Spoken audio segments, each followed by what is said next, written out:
Oh, whoops, I was muted. Hello, everybody. Welcome to Arc 4 episode, what is this, 7? Oh my goodness, of Transplanar RPG. My name is Connie. My pronouns are they, he, and she, and I am the GM and executive producer behind this here shindig Transplanar, which is, of course, our all-transgender, people of color-led 100% homebrew Dungeons & Dragons 5th edition live-streamed actual play campaign set in a non-colonial, anti-orientalist world. You can find me on Twitter, Patreon, and itch at by Connie Chong. And with that, I'm going to pass along introductions to Lyra. Hello, everyone. My name is Lara. I use they, she pronouns. I am the artistic director of Shout, Minnesota's trans and gender diverse voices, an all trans choir based in the Twin Cities. You can check us out on Facebook and Instagram at Shout Minnesota. We are rehearsing for our first ever concert looking at mid next year, so stay tuned. I'll pass instructions to Erica. Hi, everybody. I'm Erica, she, her pronouns, and I play Vinox Scherzo, that physical embodiment of the Love Shack.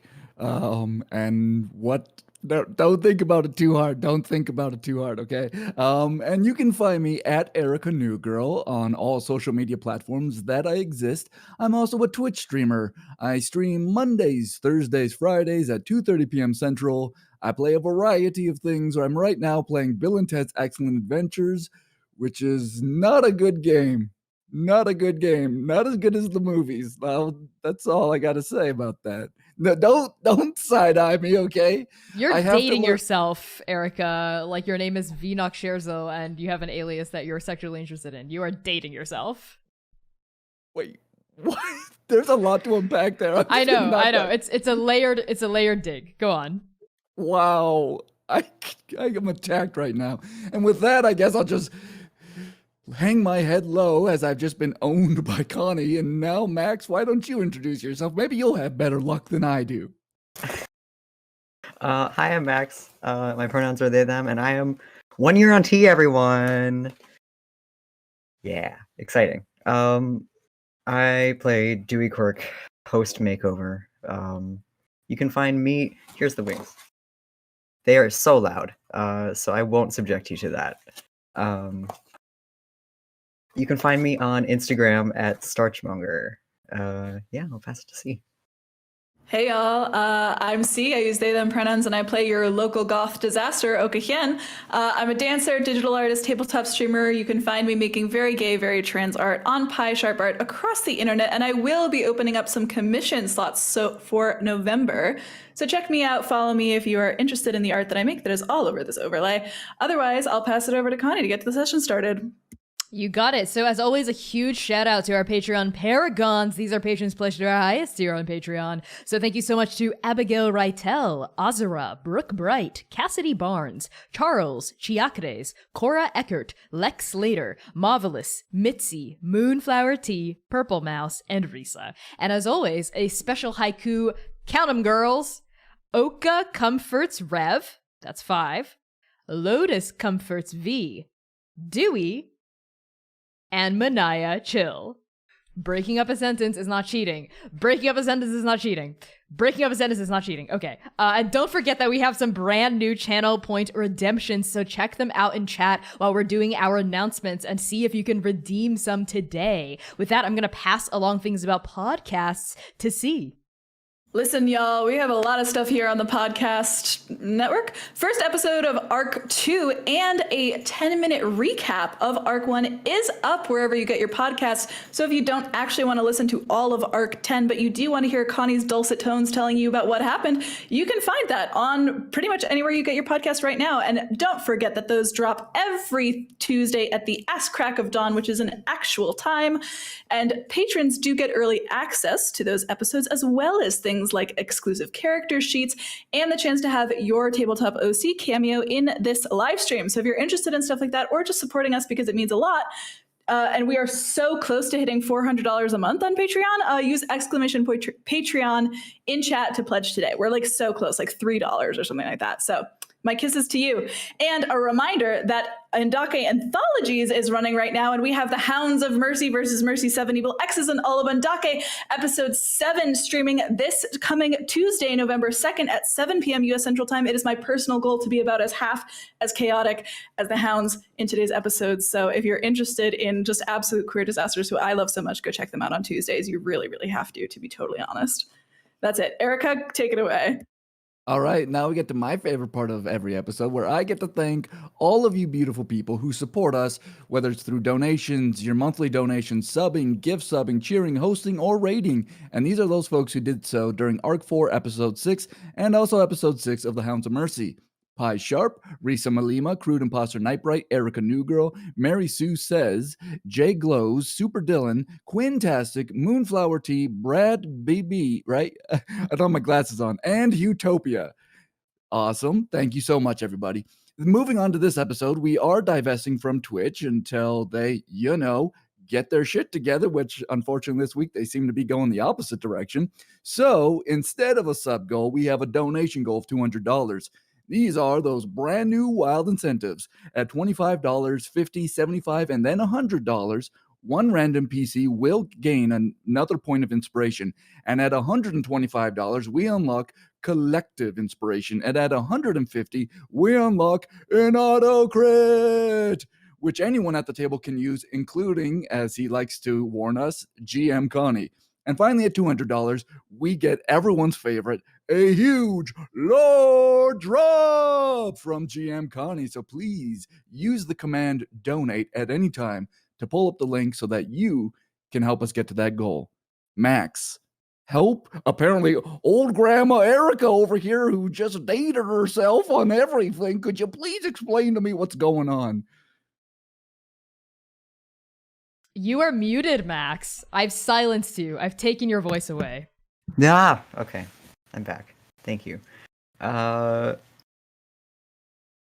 a reminder, you can get to our recap document by using the !recap in the chat, or by going to bit.ly/trans recap. T and R are capitalized. Here's what happened last time. At Oka's sister Sambaya's sword demonstration, the party encounters some of the famed spouses of the Emperor. Consort Taugushin, sixth husband and talent agent who's casting for his play about the Paragon War. Consort Jumping, seventh spouse and Queer Eye for the Bird Guy. Consort Liu Baishi, eighth wife and cryptic knower of all peoples related to Manaia.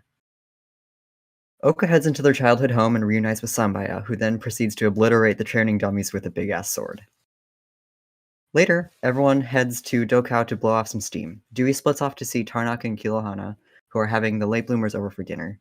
Manaia also splits to follow a lead that takes her to a prep school run by her grandmother.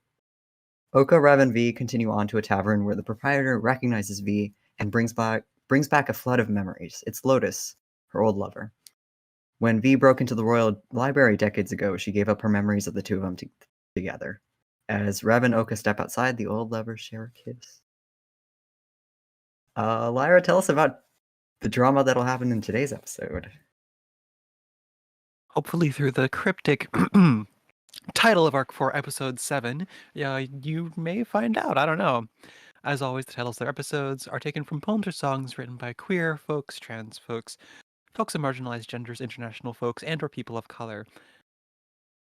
I love folks as a word.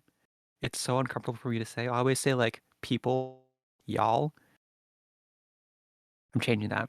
The title of this episode is Ripe with Homicide and Darker Lust, which is from Brain Small by Mary Casimore, and the full verse reads as follows. Now it's ripe with homicide and darker lust. On the large darkest plain, with cups of water poured into rivers, we plant ourselves without baby or placenta. Thank you. And now, moving on to the session itself, Transplanar RPG is set in a gritty, grimdark fantasy world that deals with difficult subjects that are potentially triggering to some viewers. So some content warnings for our campaign in this episode may include family trauma, relationship trauma, memory loss, nightmares, death, fantasy violence, gore, alcohol, drug and substance use, addiction, toxic and abusive relationships, self-destructive behavior, bloodletting, cults and cult-like behavior, and anxiety and panic attacks described in detail. So with that out of the way, use !CW in chat at any time to get a list of these content warnings, or !safety to get a list of our lines and veils. Let's get started. Warm, flickering torchlight illuminates the darkness hanging above the cobbled streets of Dokao. A drunken elf stumbles out of a bar, staggers against a vegetable stall, and keels over. And laughing, their friends hoist them up by their armpits, crooning an old war song all the way home. And so, evening deepens into night. A chill breeze rattles the bare branches of spindly trees. Lanterns swing from wooden posts with peeling red paint. Night owls hang out on the balconies of taverns, leaning against banisters and smoking hand-rolled cigarettes. All is well. Bam! The door to the drunken crane slams open as a tall drow woman storms out, a cloak of feathers rippling into existence down her muscular back. Her mismatched eyes, one gold, one pure black, narrow, as she kicks a nearby stack of crates and the wood just explodes. Oka, you follow Rev out. I think this is perhaps the first and only time you've ever seen her so furious. Tendrils of shadow coil around her exposed arms, darkening the glimmer of her golden raven patterned tattoos. Darkness strobes off her skin. You feel the weave tightening around her like a fist cocked back to punch. And her long dark hair, shot through with streaks of white, begins rising at the ends as though she were floating in water. What do you want, Oka? Come on, Rev, it can't be that bad. Listen, they're probably... Did you hear what happened? It's a mess. They're probably just talking it out in there, all right? And Oka sweeps their arm open to gesture toward the tavern windows. Where both of you see Lotus and V sharing an intimate kiss. It's not just like a sloppy drunken kiss that you might have with like a one-night stand or a hookup. It's like a deep romantic kiss. Like Lotus's hand is cupped around V's jawline, and like right before they kiss, like Lotus is looking deeply into V's eyes and then leans in, and V rises up to meet her, and like Lotus's dark hair sort of spills around V, and both of you sort of see V soften into Lotus's grasp. And Rev and Oka, both of you like stare for a minute. And then when Rev whirls on you, Oka, I think that's when her name, Rev, short for Revenant, of course, truly hits you. I think for the first time since meeting her, you understand on an instinctual level how this woman in front of you could have come back from being dead, come back from the grave, animated through fury and vengeance alone. She is looking at you like you're not even a person, like you're a bag she's about to punch.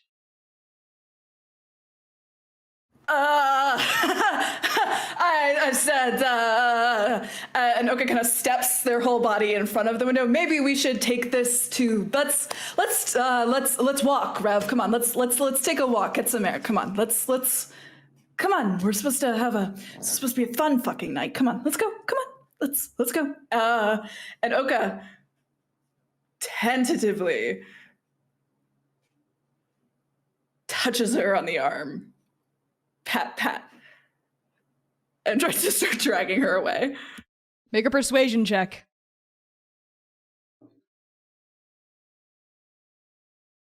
A 17? You pat her on like one bulging bicep, and she growls, looking at you, like one hand just like curling into a fist and then uncurling. You see her knuckles whitening, like around where she's gripping it into a fist, and then we cut to an alleyway. that you've dragged Rev to, and she's like pacing back and forth, you know, like in front of the mouth of the alleyway, like the blackened feathers, you know, just sort of like the cloak rippling off of her shoulders, like the dark light still strobing off of her, like how Vinash's red lightning sparks off of you when you get emotionally uncontrolled. This seems to be the equivalent for Rev. It's just like almost like dark plasma is like strobing off her body as she paces. What am I supposed to do, Oka? Put yourself in my shoes for half a second. I know that might be difficult given how small you are. But just, what am I supposed to do? First of all, fuck you. Second of all, I don't know what it... and Oka's been like rolling a cigarette, watching her pace, you know, and they kind of slump back. I don't know, Rev. I mean, it's not like she doesn't love you any less, right? She is obsessed with you. It's fine. She obviously, a lot is happening with this person, okay? It's not about you. Not about me. Not about me. Oka, that's not what I have a problem with. V can kiss or fuck whoever she wants to kiss or fuck. That's not the obstacle here. And she sort of whirls on you and stops pacing. Did you see the way she looked at her?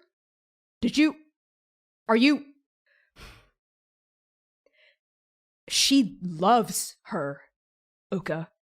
V loves this random woman that neither of us knew even existed up until this point, and now these memories are flooding back into her brain. They have history. Clearly they mean something to each other. I can't compete with that.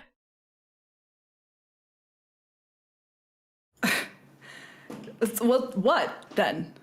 What? What is she supposed to do? Let that love go? Like she hasn't been waiting for it for so long? What is she supposed to do? What? Wow. Are you serious? Of course you'd be on Lotus's side. You are the Lotus in your own life. What are you talking about? I'm not on Lotus's side, Rev. I'm just saying that if she's been waiting, she's obviously been holding on to something. What is she supposed to do? Just keep waiting? Just keep waiting for so... You're not the paragon of Vinash or Sen, Oka. You're the paragon of fucking projection. You're the goddamn Lotus in your own life. Gone for 7 years, and now this person you were engaged to, this person you loved, has found someone else, this Prince Moa, and now you're back, and what? What, you want to take her away from this engagement? They have a wedding planned, Oka. It's not gonna work out. It's not a real... It was supposed to be my wedding, Rev. It was supposed to be my wedding, and I'm supposed to be just fine with that. Am I just supposed to be fine with that? Are you fine with this? You're obviously not, because Lotus and V love each other, so the fuck Stop saying that. Stop saying their names. What? V? Lotus? V? Lotus? What? Does that upset you, Rev? V? Lotus? Halo. V? Prince Moa. Halo. Shut the fuck up. You shut the fuck up. V? Lotus. V? Lotus. V? Rev- Lotus. V? Rev- Lotus. V? Lotus. Rev shoves you against the alley wall, and she kisses you.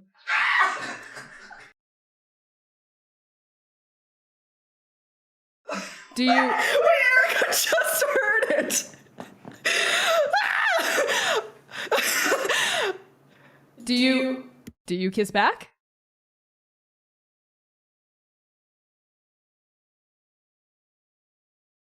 This silence is so loud. This is the loudest silence I've ever heard on Transplanar. No. I think they have been literally picked up off the ground, and they get kissed, and then they get dropped. Yep. And when Rev like drops you down, maybe your knees are a little jelly, she pulls back, looks down at you and says, "Your mouth feels weird." You have corpse breath. And I think with that, like, the argument simmers down a little. As she, like, lets out this, like, deep sigh. As she, like, steps away from you and turns away, like, looking at the other wall of the alley. It's not the fact that she likes Lotus that's the problem, Oka. It's not even really the fact that she loves her. It's... I have to be the one she comes home to. The Raven Queen.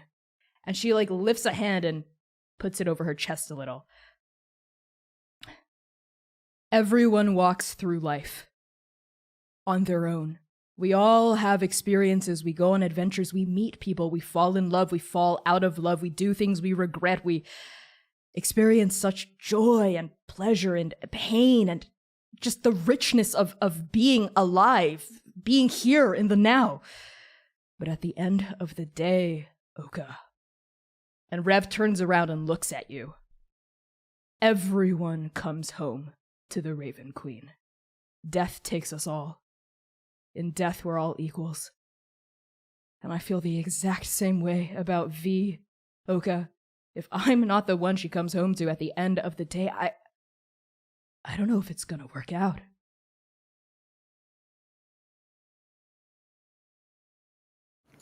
Oka sighs, shifts back against the wall.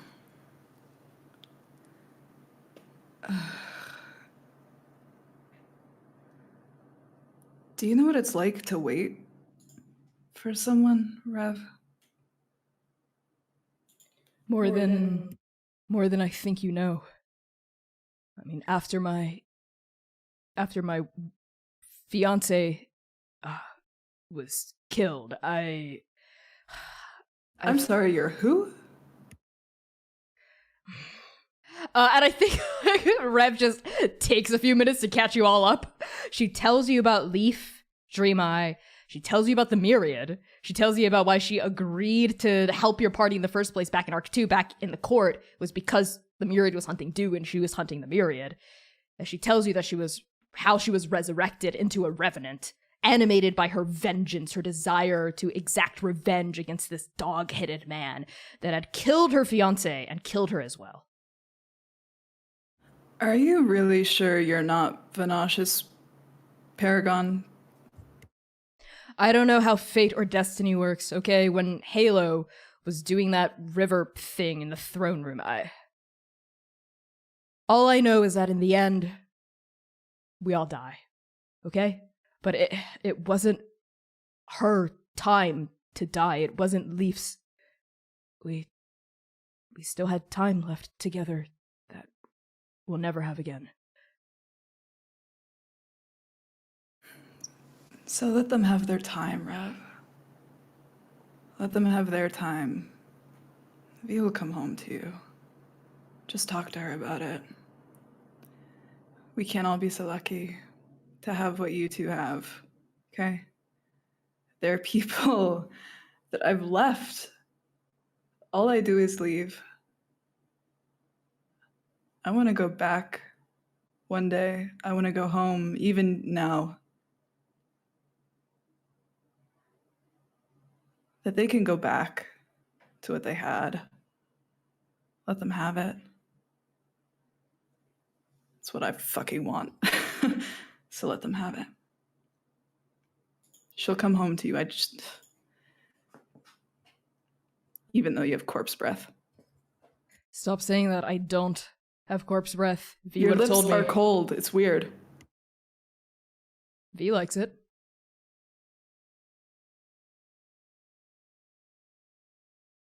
What do you need?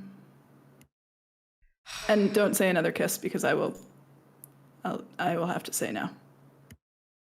No, that was a mistake. Obviously. Yeah, I did not enjoy that. I was just mad. And you were there, so... I don't know, Oka. This Lotus woman, she's got huge tits and this hair that flows like fucking Mahu's waves. How am I supposed to compete with that? She's even muscular. Like, what the fuck? Okay, kind of like leans back for a second. You know, I've always thought that you look like you're swimming in your hair. What? Why is it so long? You never taken a pair of scissors to that thing? Rev sort of like touches her hair like she's noticing it for the first time, runs it through like the strands of black and white and like lets it dangle in the air before letting it go. It used to be shorter. I guess I let myself go after, you know, being revived as a fucking revenant hell-bent on vengeance. Yeah, we've all been there, Rev. You're not special. Just kidding. Sorry, trying to light the mood. What I mean is, you wanna compete?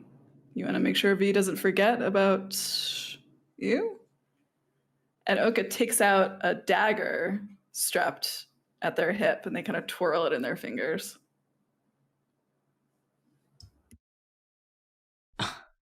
Fine. Bring it on. Good. And Oka just kind of comes at Rev with the dagger. Yeah, on the dagger, like plunging downward at Rev, we're gonna cut to the Silver Standard Academy, which is this beautiful double-buildinged structure with this like garden and courtyard in front where chickens and cows grazing out front. But we're not really concerned about the outside of the academy. We're gonna push in through one of the wood latticed windows into a classroom, lit by several candles all around the perimeter of the room. It's not a very big room. We see a big chalkboard up front, a teacher's desk, and several other desks, maybe 30 in total, facing the chalkboard.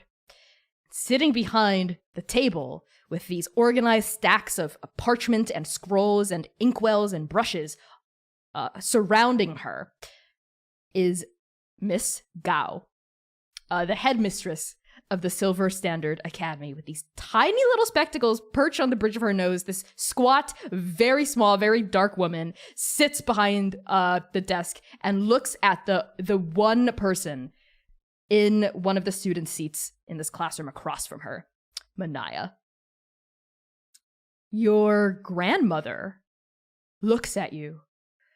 I think she cried for a couple of minutes, was unable to really get any words out, but now has sort of like composed herself, sort of daubing at her eyes with like some tissue paper and then putting the paper aside. She steeples her fingers in front of her chest and looks at you. I think Manaia is too large to fit into these desks, and so she's like, as Miss Gao is drying her tears and like grabbing a tissue like I'm about to do and all that kind of stuff, Manaia is like trying to fit her frame into the desk, and there's like the clanging of like the wood as she finally manages to sit, and everything just kind of creaks a little bit. Manaia, well, I had no idea Nolly had a daughter. She never wrote. She never came back. She never visited. I thought she had just gone her own way. Where is Nolly? Is she here with you in Dokao?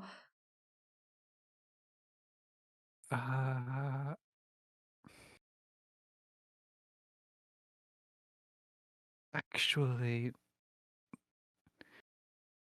and Manaia, very clumsily and maybe potentially breaking some of the desk, gets out of it, and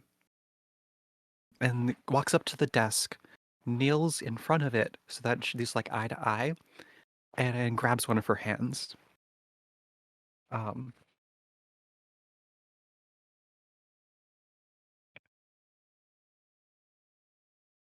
He says,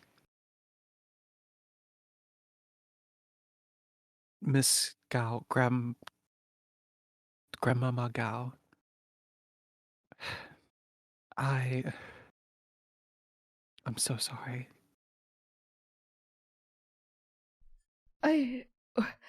Child, what are you apologizing for? But even as like her words come out, like sort of denying what you're about to say, you see tears well up in her eyes again. Like she knows what you're about to say, and she just, no. No, this can't be. My Nali, she's strong and she is very independent and strong-willed. She would have survived the cataclysm. I know it. She would have. She's alive still, right? Manaia, she's still alive. Tears are welling up in Manaia's eyes. And she looks away for a moment and then looks into her eyes and just very subtly shakes her head. And Jada takes a deep, shuddering breath and, like, squeezes, one of your fingers, right, in her hands. Your hands are so big and her hands are so small, right? Your grandmother's hands are so small. And she just sort of, like, curls up into herself and very slowly and almost gently lowers herself, like, face down into the desk. And you see these, like, big, deep, racking sobs sort of, like, shake her shoulders as your grandmother just breaks down crying in front of you. Still holding on to one of her hands, Manaia moves her other hand to gently rub her back as she whispers words of support. I know. I know. You feel the princess's grief coursing through your soul like an ice-cold river. Just as you felt Manaia's her... like sobbing. Yeah, I'm sure you're, like, sobbing. Yeah, for sure. It, like, spills out of your eyes and it's just flooding your entire body. It feels like your heart has cracked open again. Like you're seeing your mother die all over again, right? Like you're having the same experience that you thought that perhaps you were over with, but clearly that is not the case. And I think you and Jada and the princess all grieve for a while. There's just like a long while while the two of you hold each other. And we see, like, one of the candles on the chalkboard sort of like burn low and like the wax start dripping down as time passes and starts dripping onto the floor as Jada doesn't attend to it. And when we pan back away from the candle, Jada has sort of like cried herself out of tears. She has no more tears left to cry. She just sort of looks really tired. Jada just looks tired. And for the first time since you've met her, like you see her age sort of like hanging on her face through like these deep wrinkles in her eyes that look hollow and sad with just a little bit of spark of hope. And that spark ignites when she looks at you, Manaia.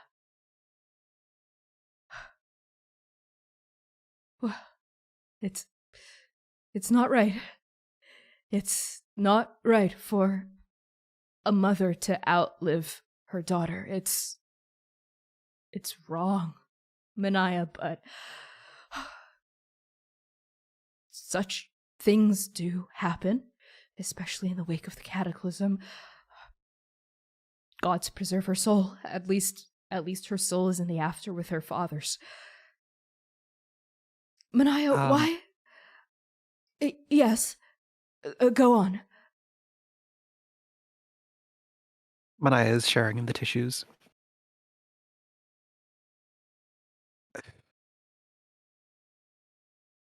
No, nothing. Mom's soul is safe.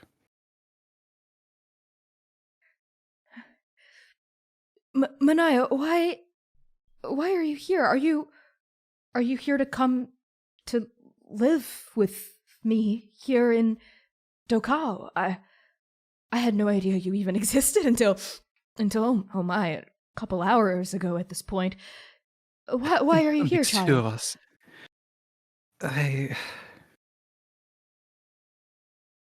I'm an adventurer. Just like your mother. Yeah. Both on a journey to find ourselves. We were staying here for a few weeks, maybe a month and a half. But then we have to move on. For me to find out that I have a granddaughter and for her to come into and leave my life after just a month. This is a know. lot, Manaia, and I'm very old. I know. I'm so sorry. But you have a right to know. Nolly, Mum, she...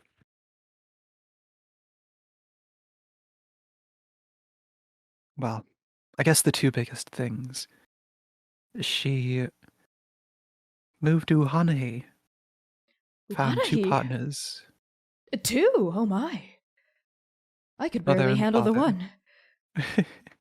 Oh, Well, between her and father, they caused no small amount of ruckus around the house. well, tell me about your other parents, I suppose my children in law. At this point,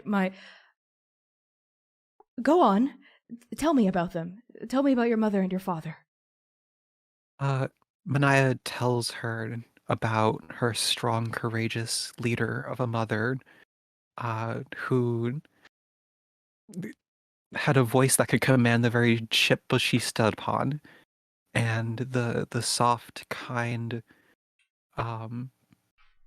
Napua who always had a trap laid, some sort of trick or trap around the house to dump water on your head or put a pie in your face. And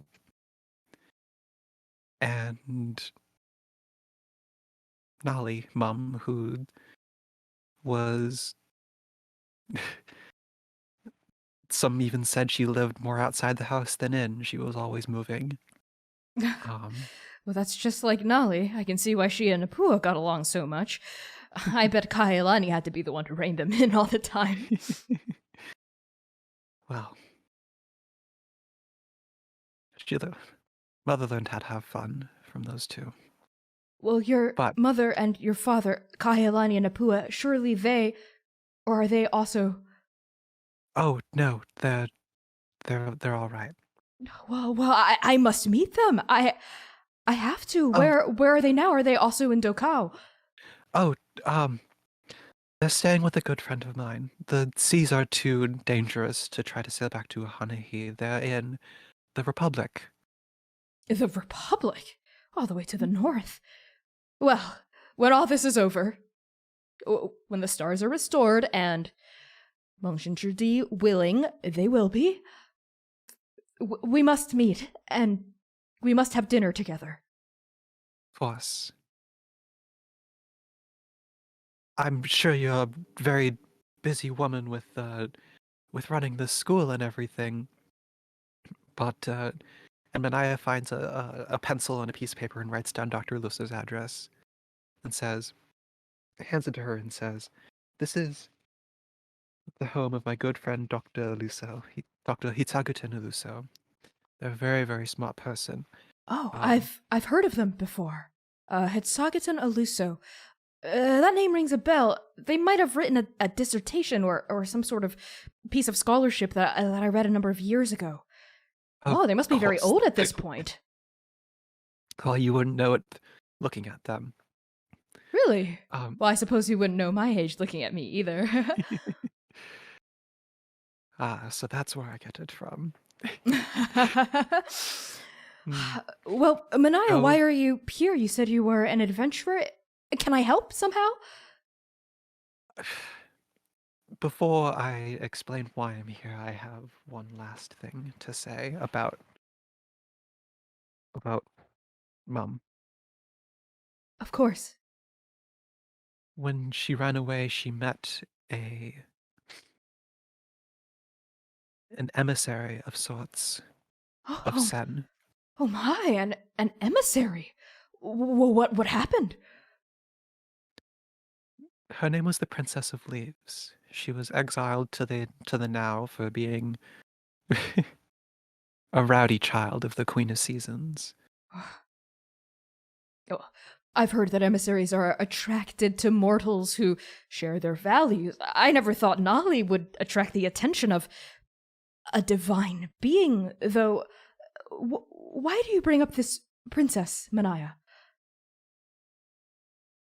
When they met, Mum made a deal with her that in exchange for power, magic, the princess would use her soul's energy to go back to the after. That is not how I thought that sentence was going to end, Manaia. One of the lessons I never teach is. is about demonic pacts. Whew. Well, I'm glad it was just as simple of an exchange as that. I was fearing the worst. Well, that's not so bad. Well, the deal was altered about a decade ago. Mom realized that she had settled down. She had a family. She had people she cared for. Even more than she cared for her freedom. And the deal was altered. That the princess would instead use her soul's energy to save me, should I ever come to harm. And I did. And the princess is with me now. So, Nolly. She Nolly died to save you. me. The two of you say that at the same time. And your grandma nods and... Well... As far as ways to go, that one's not so bad. I'm so glad you're here, Manaia.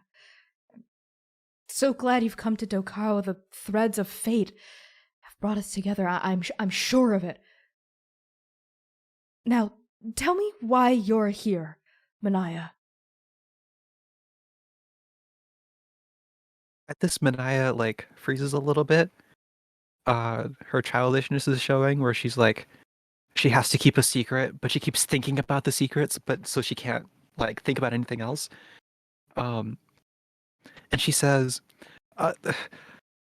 my adventurer friends and I were staying in the guest quarters of the palace.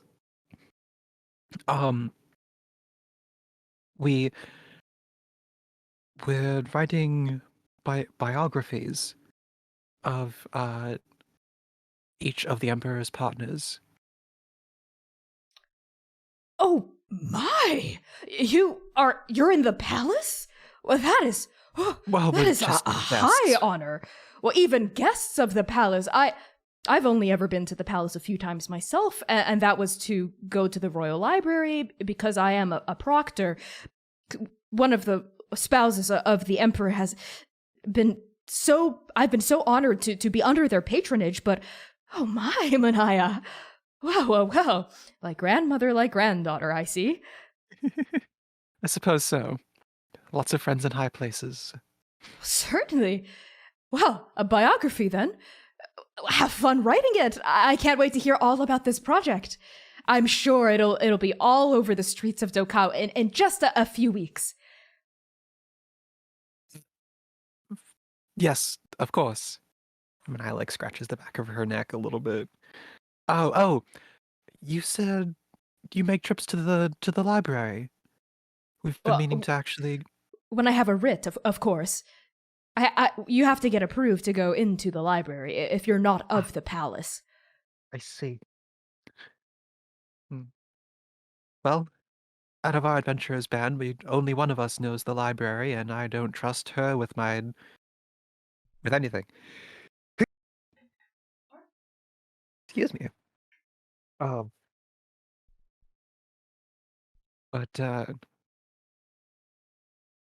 would love to have a guide if you'd be willing.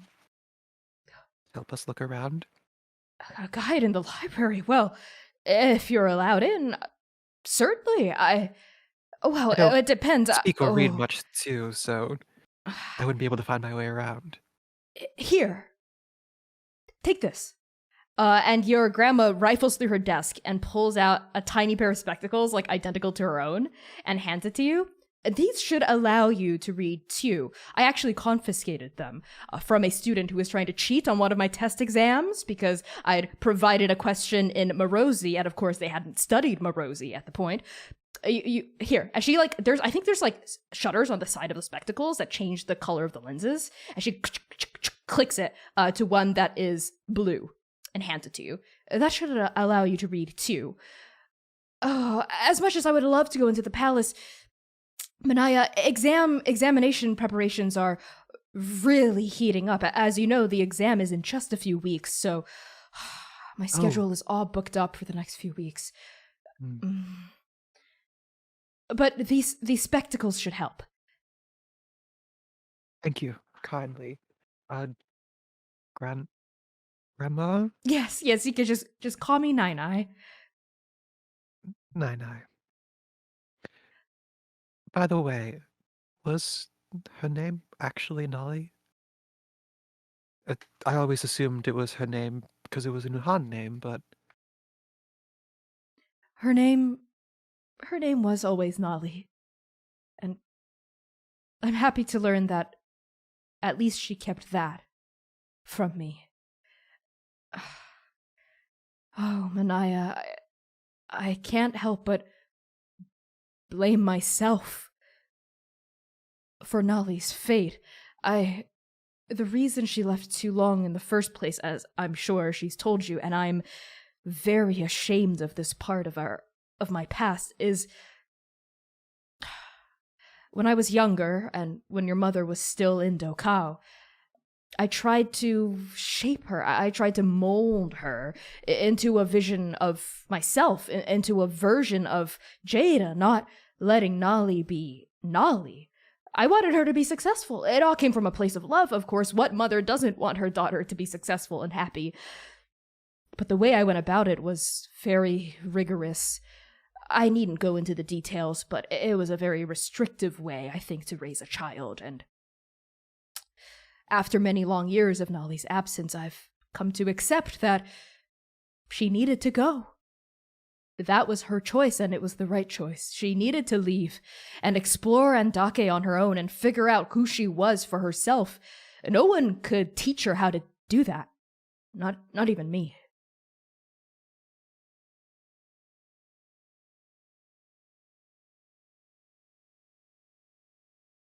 a sort of a look of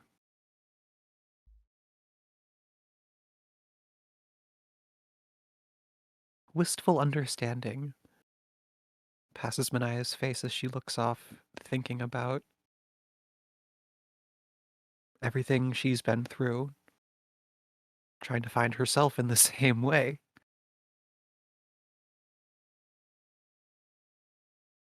Nai, I don't want to keep you up too late. I'm sure you have to get some rest for more teaching and tutoring sessions. I very much appreciate. Oh. Lyra's frozen for me. Okay, Lyra's gone for me. So we'll come back to the scene, but I'm gonna pop over to a different one now, while we wait for Lyra to return, I think. So we'll be back to the scene. We're gonna just put a pin in it in the middle of that. And we are going to, I think, we're gonna cut now to a different courtyard in a different part of Dokao. This one has a banner atop the archway written into handcrafted with love. As we push in through the wooden windows here, we see Cardew, Dewey, Quirk sharing a boisterous meal with Gwyn, Mama, Azin, and Grandpa Hien, the late bloomers. Kilo, Hana, and Tarnak sort of bring in dishes and bring out dirty dishes and act as the consummate hosts as the late bloomers pester you, I think, with a million questions, Dewey, about what you're doing in the palace. How's Oka? Was everything okay? Were you able to find Oka? Is Oka okay? What is the palace like? Where are you staying? What are you doing there? And I think you're able to field their questions sort of like a bird dodging bullets in the Matrix, right? And you're able to sort of keep up with the ruse that your party has agreed upon, sort of similar to the lie that Manaia is feeding her grandma. And dinner passes like that. You're shoved a ton of meat dishes until they remember that you're vegetarian. And then they swap out the meat dishes for vegetarian dishes. And I know that our overlay is shifted around right now in a really messed up way, but let's just keep going. And I'm going to try to restructure the overlay as we go. Yeah. What was that? Okay, I'm just gonna leave it like this because I'm like, should we take a break here for technical issues? Honestly, that might be worth it, actually. So we'll go back to Dewey's scene after a quick break.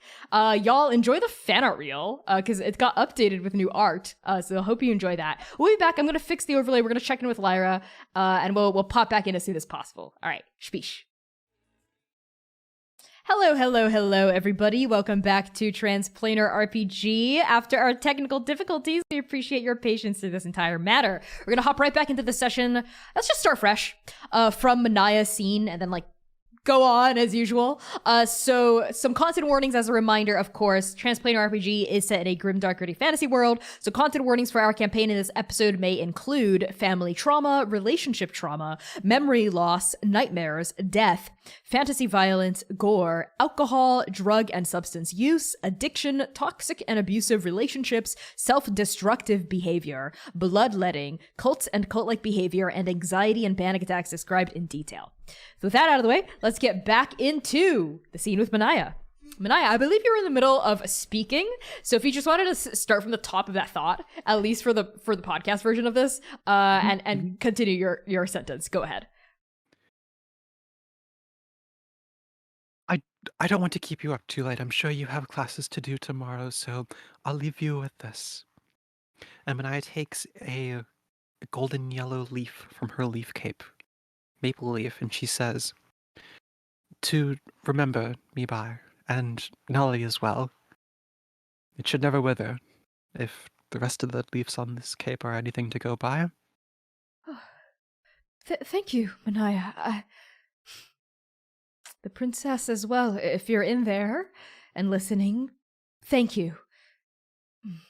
And your grandmother, Jada, tucks this leaf away. I think she opens up a locket that had been around. She was wearing a necklace around her neck that was tucked inside her tunic. She pulls it out, opens it up, puts the leaf inside, and closes the locket lovingly. And before she closes the locket, you glimpse inside. There's a little photograph of a baby Nolly in the locket that your grandma has hung on to for decades.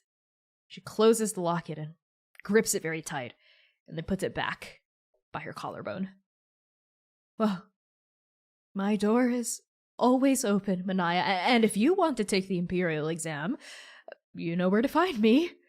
I'm the best prep teacher in all of Dokao and Tulong, and, if I might toot my horn a little, all of Andake. I have a 33% pass rate for all of my students. Very impressive. For comparison, the next most successful school has a 9% pass rate. Very impressive. She seems to puff up a little when she says that and seems very proud of herself. Well, the hour's getting late.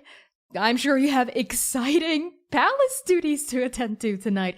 Manaia, she gets up from behind the desk, goes up to you, looking up at you. She's so small, Manaia, and you're so tall. And she hugs you around the legs. Manaia's still kneeling, I think. Yeah, she hugs you around the awkward. shoulders then, or maybe the arms, and mwah, gives you a big wet kiss on your forehead. And I think on Jada giving you a kiss, mwah, we are going to cut to a very different courtyard indeed. The calligraphy lettered on the signage above the archway leading into this courtyard reads, "Handcrafted with love." And within this building, we see Dewey sat at a circular dining table, being besieged on all sides by the late bloomers. Gwyn, Mamo, Azen, and Grandpa Hien are pestering you with questions upon questions upon questions. Grandpa Hien keeps trying to put fish on your plate, and then vegetables when he remembers you're a vegetarian or pescatarian, and then ladles huge dumplings and wontons and big spoonfuls of soup at you. You've just got I think food gradually piling up in front of you as the late bloomers are besieging you with questions about how's Oka, where's Oka, how's the palace, what, you're a biographer, tell us more, bam, bam, bam, all over the place, right? And Tarnak and Kilohana are sort of bussing the dirty plates and bringing in more food, right, as the night goes on, pouring some white white wine baijiu for Grandpa Hien, who's like cup runneth over always. And even though this like old drow man is like knocking back shots of baijiu, like seems to completely hold on to like his wits throughout the entire night. And like eventually, I think like the dinner conversation winds down. Mama just says, "I knew you'd be okay, Cardew. I saw a vision. I had a nightmare the other night about a bird roasting over an open fire. But it was a pheasant, not a pigeon. So I knew you'd be okay. If there was a pheasant Aarakocra somewhere in the city, though. Oh my." "Well, that's okay, Mau Mau," says Gwyn, like cutting in this half-orc boy with like a pumpkin-shaped head. I'm sure Cardew, Dewey, has things to attend to. Isn't that right? Mix Kawula and Mixia. And the Tarnak and Kilohana smile and nod. Tarnak looks kind of awkward sitting there, has not said a single word during this entire dinner, but Kilohana has been the consummate guest, right? Always making sure people like have things to say. If there's a lull in the conversation, bringing other people in. And with that, I think the night winds down for you. The late bloomers go to bed. They seem to be sleeping here during their stay in Dokao, Grandpa Hien as well. And eventually, the dining room clears out, leaving only you, Cardew, Kilohana, and her spouse, Tarnak. "So," says the incandescent bronze tiefling Kilohana. She turns to you, and her face, which was always like so like kind and open, like toward the late bloomers, gets a little bit serious. "What can we help you with, Dewey?" So that wasn't the whole story. And the whole story's too complicated to retell. But I need your help. It's sort of a building project. The couple looks at each other, and you see some interest glimmer in Tarnok's eyes. Tarnok perks up. Building project. We can help with that. I like to build things. Yeah, I figured you're the best one to ask. One of the spouses sent me your way. Oh, which one of the spouses? I can't believe our names are on their lips. What an honor. Oh, it was consort John, the one who put me in this ridiculous getup. I think you look nice, Dewey. Oh, thanks. It's not my usual choice of attire. You should take that as a high compliment, Dewey. Tarnok here never lies when giving artistic feedback. That's true. I once made an 11-year-old prodigy cry during her gallery opening. I don't understand why everyone called her a prodigy. Her work was derivative. Tarnok, love. And Kikiluana quiets down her spouse, turns to you. Tell us more about this building project. We spoke to the Emperor, and... Oh my! I'm sorry, I continue. It's just not every day people get an audience with the Emperor directly. And the Emperor...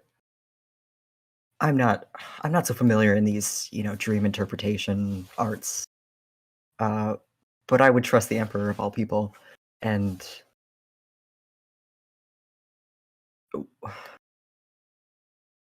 Someone harboring a shard of a god is to be assassinated, and I don't trust our current biographer plan to come to fruition, and I need a failsafe god shard if we can't stop the assassination. Tarnok and Kilohana look shocked. Kilohana's mouth has fallen open a little and her eyes are wide, and Tarnok's face is just completely expressionless, staring at you. And Kilohana goes, I'm sorry, Dewey. godjar assassination? What? I'm sorry, I don't follow. I need to build something that can temporarily house a god. What do Which you I mean? know is a I'm sorry for interrupting, Dewey. What do you mean by a god? Do you mean an emissary? Have you found an injured emissary somehow and need a new home for it, or because the gods are gone? I don't quite understand it either, but Dewey, I want to know, do you tell them about being a paragon or that paragons exist? I tell them that there is a paragon, and their name is on a hit list. And I don't know that I can't risk this plan that we have right now failing.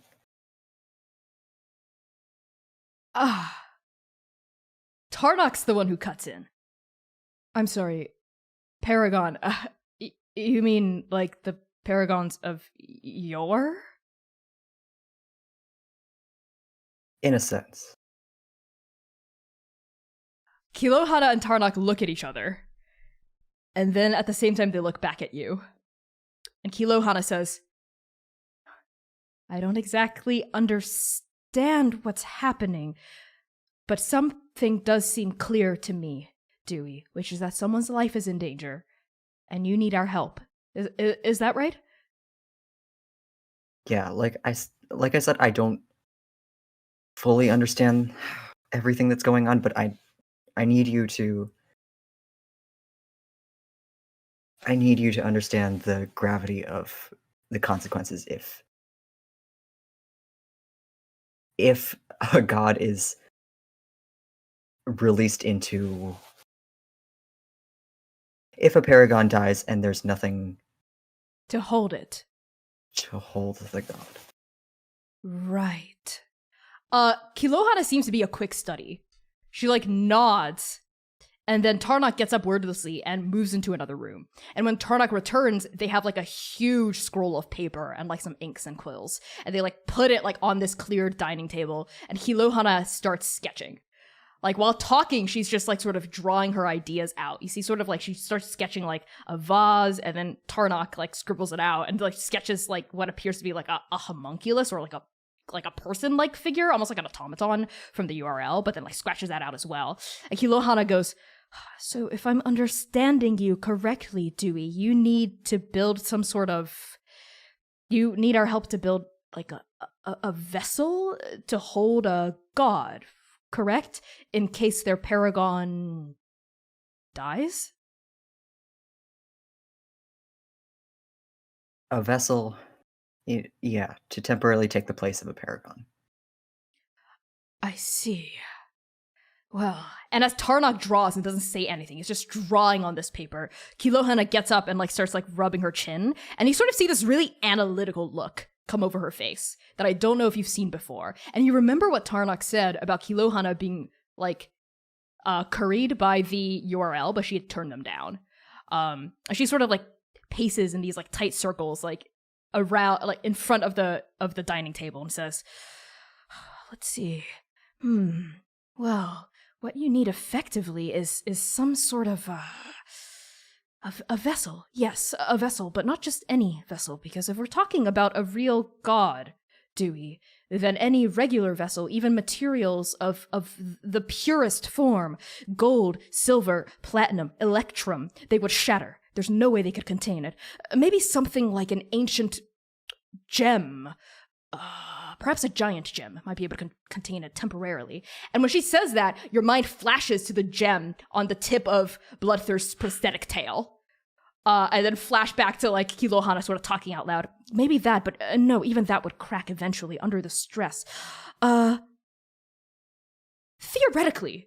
And she stops, and you see almost a eureka moment, coming over her face a little bit.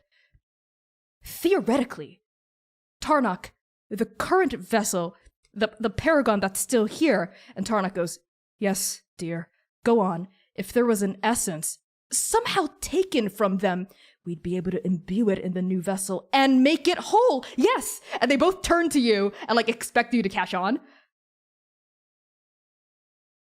Sorry, you want what from To make a godjar, for lack of a better phrase, Sure. we would need the only way a vessel wouldn't crack immediately upon receiving the shard of the god. We would need essence, real essence from said paragon. Okay, the godjar would essentially act as some sort of simulated or artificial paragon, right? But they're not actually of flesh and blood. They don't actually have the soul that the paragon has in which to house the god. That's how emissary pacts work. That's how warlock pacts work. Cleric devotion, etc. So for the god to take the jar, the vessel would have to be saturated with essence from the god's actual paragon. But it's not as simple as, say, plucking a feather from you if you were a paragon, for instance, or taking some blood from the actual paragon, that whose identity I'm not going to ask about. It's okay, it's okay, Cardew. But it's not just blood or teeth or hair, like used in a hag's ritual. It has to be of a soul. We would have to siphon out part of the paragon's soul, not the whole soul, but a part of it, and imbue it into the material of the vessel. There's no other way it would take.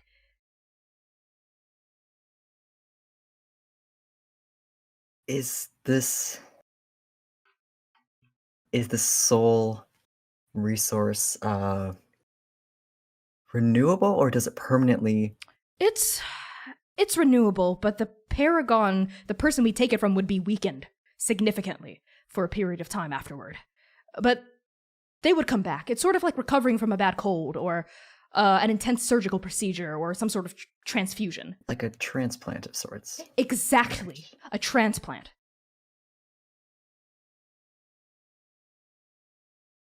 Tell me more about siphoning off this essence. Well, this is all theoretical, and I don't actually know how to do it. Kilohana says, like, hesitantly. But I think I might know a way for me to know how to do it. You have access to the royal palace, yes? Yes. And the royal library? I need you to get these books for me. And she, like, pulls out, like, a smaller piece of parchment and writes down 3 titles of books. The first one is Thinning the Veils, Boundaries Between Mind, Body, and Heart. The second one is To Break a Soul. And the third one is Phylacteral Creation. And she hands this to you. I don't think any of these tomes should be in the Forbidden Stacks, but they might. If you got these books to me, Tarnok and I would be able to mock up a prototype, and then we'd be able to tell you how you need to go about acquiring this essence from this paragon. I'm afraid the process might be violent, or at the very least, like a surgical procedure. You know, we'd be cutting them open. But if they knew what was happening and it was safe and people were around and protecting them while it happened, it should be okay.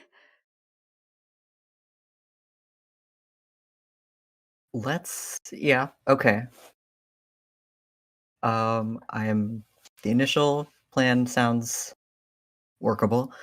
Let's keep working. Let's keep thinking about this extraction process. It might need some refinement before. That's okay. Yes, you're here for a few weeks. Yes, that should be more than enough time for us to mock up a prototype, and we'll let you know. Okay. Yeah, if you could figure out the rest of the containment. Yes. And then we'll worry about the essence last. Of course. Oh, this is very embarrassing, Cardew. We have some funds, but the cost needed for the rest of the materials for the vessel would be quite high. I'm thinking we need pure electrum for the vessel. I'm not sure where we would acquire an ancient gem of the giants. So in lieu of that, a lot of electrum. And of course, electrum is worth its weight 10 times over in gold. So if you have any number of funds or know someone who might have some money to help us purchase these materials, I would be appreciative. Of course. We'll We see if my probably friends need- are. We probably need, I would say, 5,000 gold pieces worth.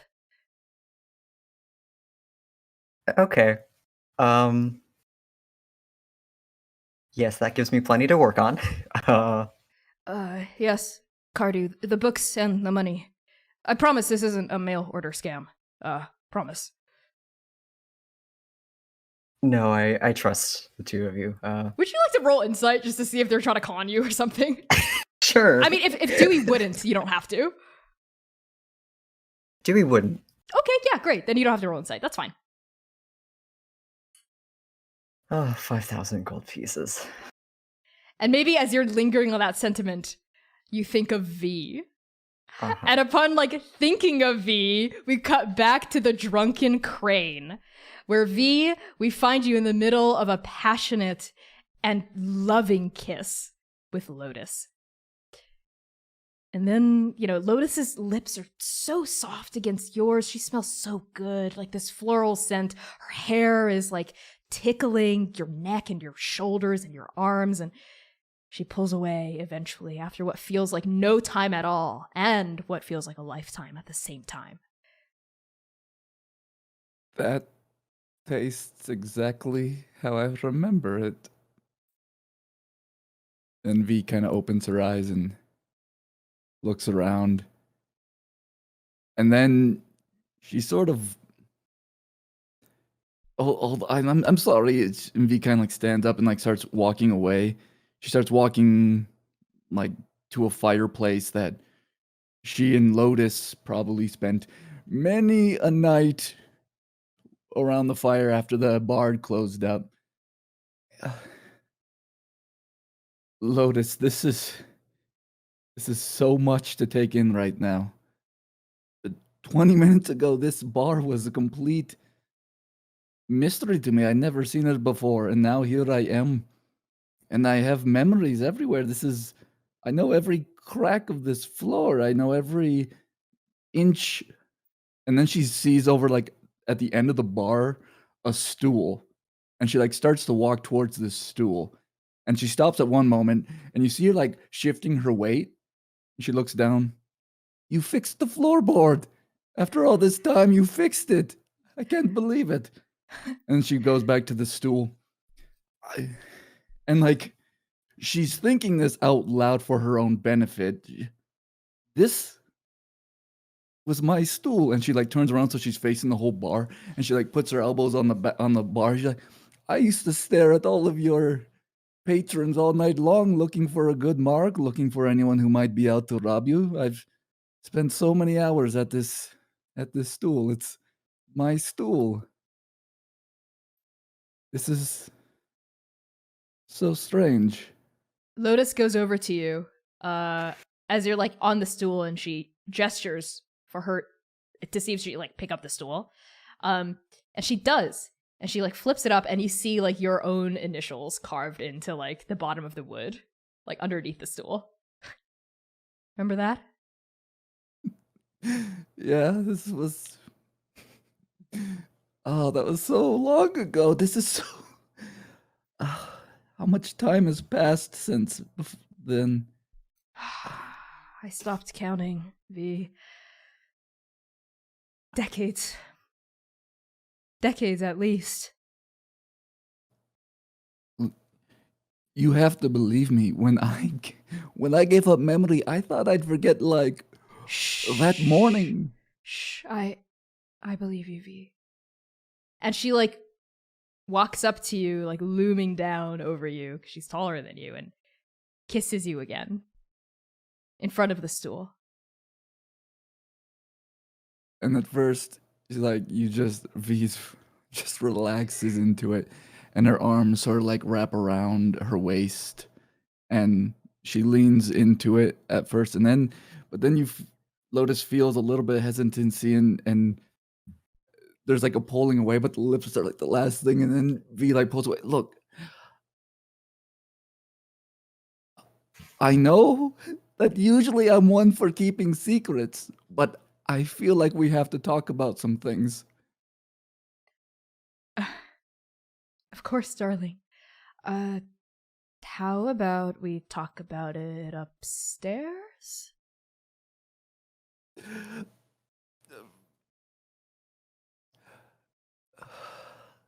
I upgraded my bed to a king sized.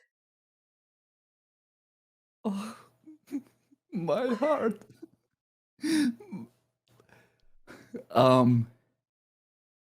V, there's like this tension building and like she's revving up because her heart wants nothing more than to go up to that bedroom to find that bed. And eventually the anxiety just the tall undead vampire drow, that is my girlfriend. Oh. And we've never had the what happens when you run into your lover from decades ago who you completely forgot existed conversation yet in our relationship. I of course. Of course. You would have found someone else. That makes sense.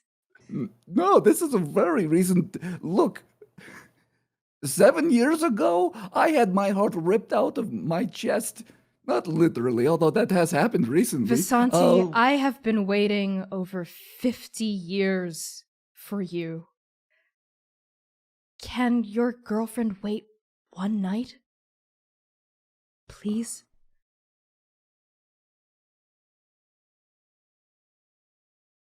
I have to tell you some things before we do. I feel like I must. Because Okay. if I go up to that room, there's no conversation up there. I just want to be wrapped in your arms. I want to feel, I want so many things, but I'm trying to be a better person for once in my life. How many years have you been saying that for, Vasanti? Almost all of them. Probably ever since I, gave up trying to find my father so long ago. I remember. Oh, whatever it is, spit it out so we can go upstairs already. This is going to come as a shock to you, but your friend... Try me. Okay, well, you know I'm always getting into ridiculous situations, correct? Of course.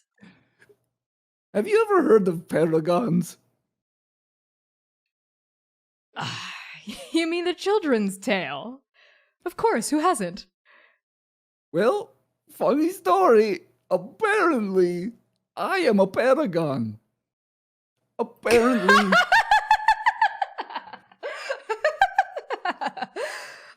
Vasanti! You know, you've pulled a lot of jokes with me in the past, but this is the most bald-faced one. I wish And it I'm was the emperor. V... like searches deep down for a Scada nectus. Okay. Okay. With a little bit of an energy, like, just like imagine V is like sending her energetic self deep down in there and is like, Scott Nectus, I know it's late. I know I could really use like just the most minute of evidence that I have some gods inside of me. Is there just like any little parlor trick? Would you make some things do some things?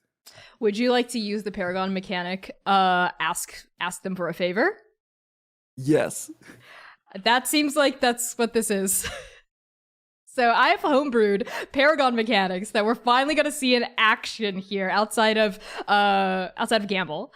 So you do not have a favor held, so you would have to push your luck. Why not? I watch C do it all the time with the wrong god. Okay. When you push your luck, describe the kind of help you hope to receive and roll a d20. All I'm hoping for is that Scott and Nectus maybe burst forth from a V just for a few moments and just like show off that they're real and they've got this amazing power. Maybe just like, a more elaborate light show than what V is normally capable of doing. Okay. And then they can go back and take a nap. Roll a d20. Oh gosh. Can I use a luck point? I have luck. It's one You of my can. We feats. also have the auto crit on the table. So bad things happen on a 2 to a 19 when you push your luck. And even worse things happen on a 1. It's only going off without a hitch if you roll a nat 20. So you can use a luck point, or you can use the auto crit. I'm gonna use an auto crit to impress Mike. Okay! The auto crit has been rolled. So on a 20, you only have to pick one of the following 2 bad options instead of both.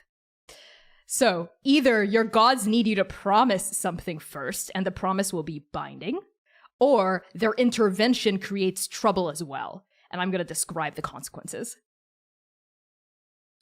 I'm gonna go with I have to make a promise. Okay, so as you reach deep down this energetic well inside your soul, you hear Scott and Nectus's voices rising up like a tide within you. You hear Scott go, well, the first time he asks for our help and it's to get some tail. Can't say I didn't see this coming. And you hear Nectus go, come now, love. We can relate, can't we? I suppose we can, but this is a rather, not gonna lie, pathetic way to ask for our help for the first time. Not even when your life is on the ropes. Fine. We'll let you impress your ex-girlfriend, but only if you give us something first. And I think the thing we would like from you, V,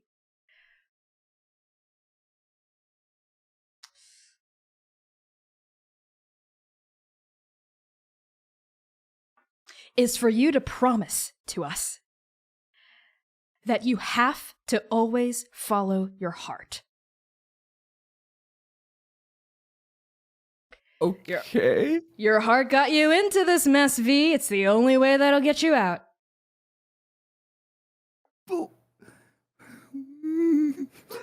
Okay, I promise. And on you saying, I promise, V, you float off the ground and light explodes out of the gem embedded in the middle of your chest on your armor, right? Your hair sort of fans out like a halo around you, like white streaked through with emerald, like Kelly green. Your eyes burst open and like green light shoots out of one and purple light shoots out of another, right? It fills the interior of this tavern and like wind whirls around you like you're the eye of a storm. And as the wind whirls and the light explodes and your hair fans out and you're floating, the interior of the tavern wipes away and changes, like the location seems to change. You're no longer inside the Drunken Crane. You are on the top of a bluff, of a cliff, of a beautiful green cliff overlooking like this vast valley, right? You and Lotus both.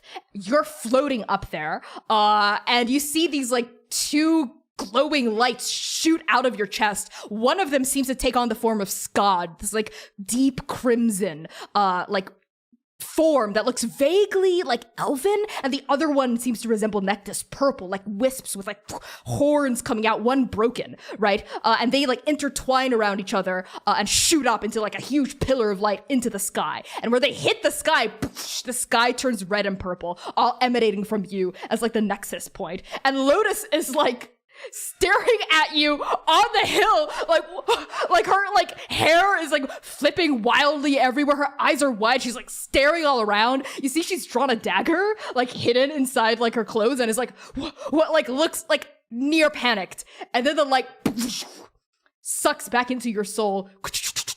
Like this cliffside dies down. And the last thing we see before we shrink back into Lotus's tavern is V perched on the edge of that cliff in an exact mirror of the previous Paragon of Scott and Nectus when you met them for the first time. And then we're back in the tavern.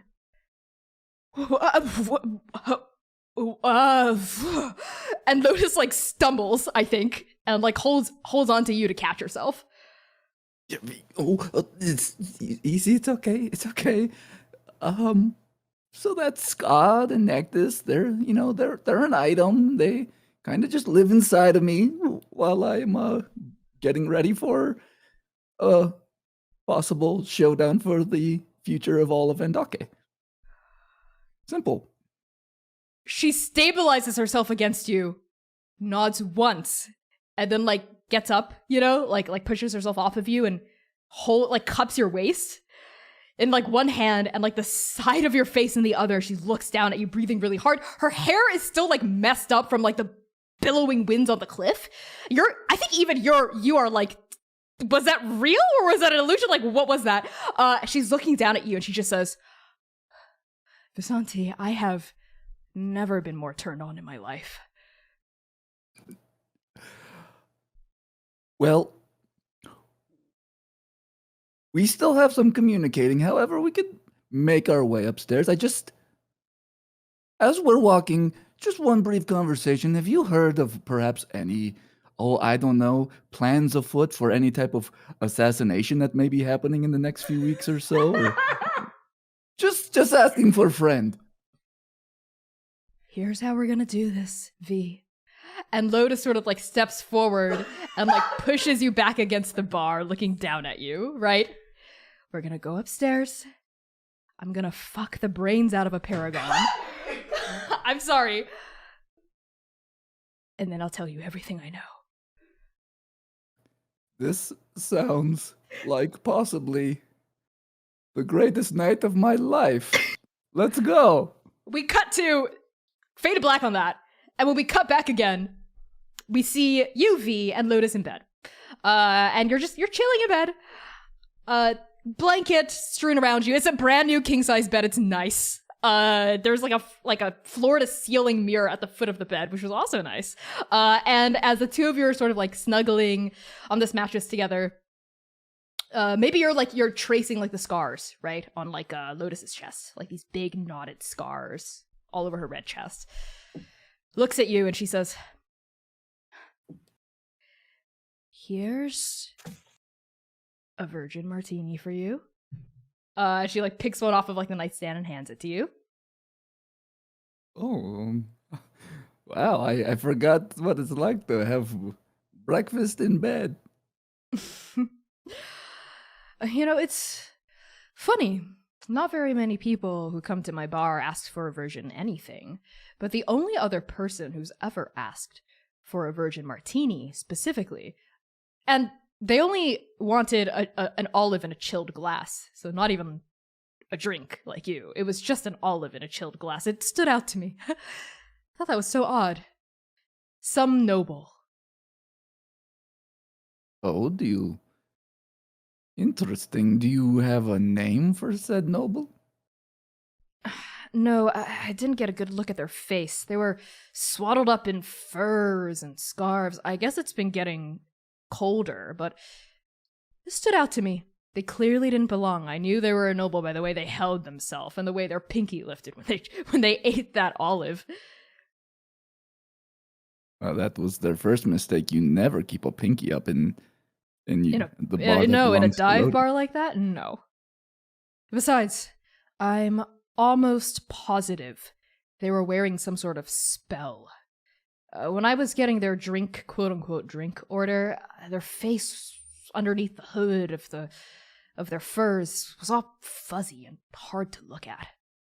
They really didn't want anyone to know who they were. They were meeting with this blue-skinned half-orc. You said something about an assassination attempt? I don't know anything about that, but that seems suspicious to me. Well, these things tend to run amok against each other. Noble, doesn't want to be seen in a very lovely establishment. Don't get me wrong, but a little bit of a shadier establishment. That's why I come No, the here. Drunken Crane is a shithole. No, I get it. Yeah, I mean, you fixed a floorboard. That's that's progress. You have a nice with her bed. brand new squeaky floorboards. Trust me.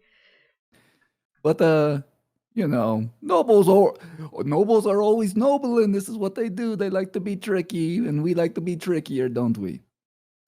We certainly do. That's how we con them out of their money. I always put the cheaper liquor on the top shelf when the nobles come in, because they're so out of touch with reality, they'll believe anything. I once sold some minor noble from the palace a glass of wine for 50 gold. Oof. It wasn't even real wine. This is what I love about you. This is why we get along so well. So why are you asking about this assassination attempt? As she props herself up like on a hand, looks at you, intrigued. Oh, you know, I always get myself into situations. It's funny that you should say this. You know, there may or may not be an attempt on somebody's life who may be Whose life? important. Whose head is on the chopping block? Yeah, I mean, Some noble. Ooh, an officiant. Maybe a business owner? You know, it could be a noble. It could be one of the husbands or wives or spouses. It could be the emperor themselves. Who knows? That's what I'm asking around. What? You just never. I'm guessing. I'm guessing with all the weird things happening in Andake over this past, several months. Visanti, you've always been good at lying, just not to me. And she scoots in and like brings her voice down to a hushed whisper. Is the emperor? Well, is it?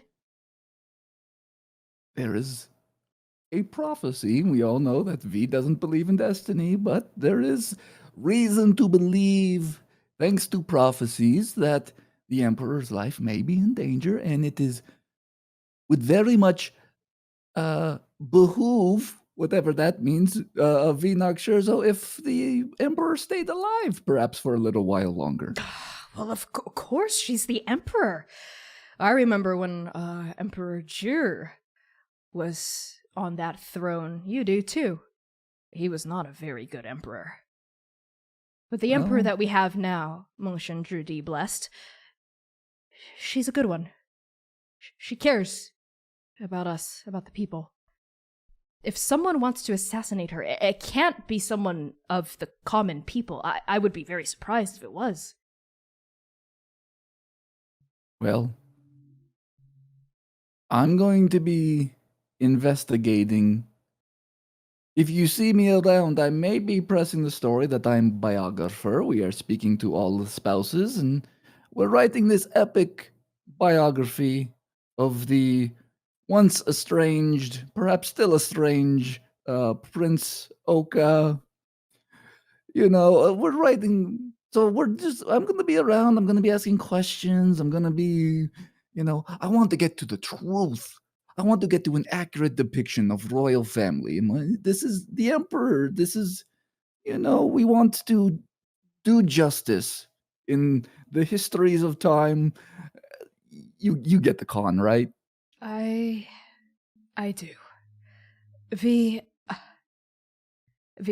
I know better than anyone that information is power here in the streets of Dokao.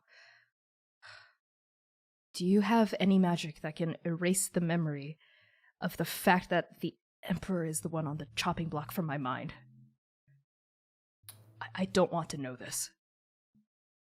Oh dear. Let's no, not really.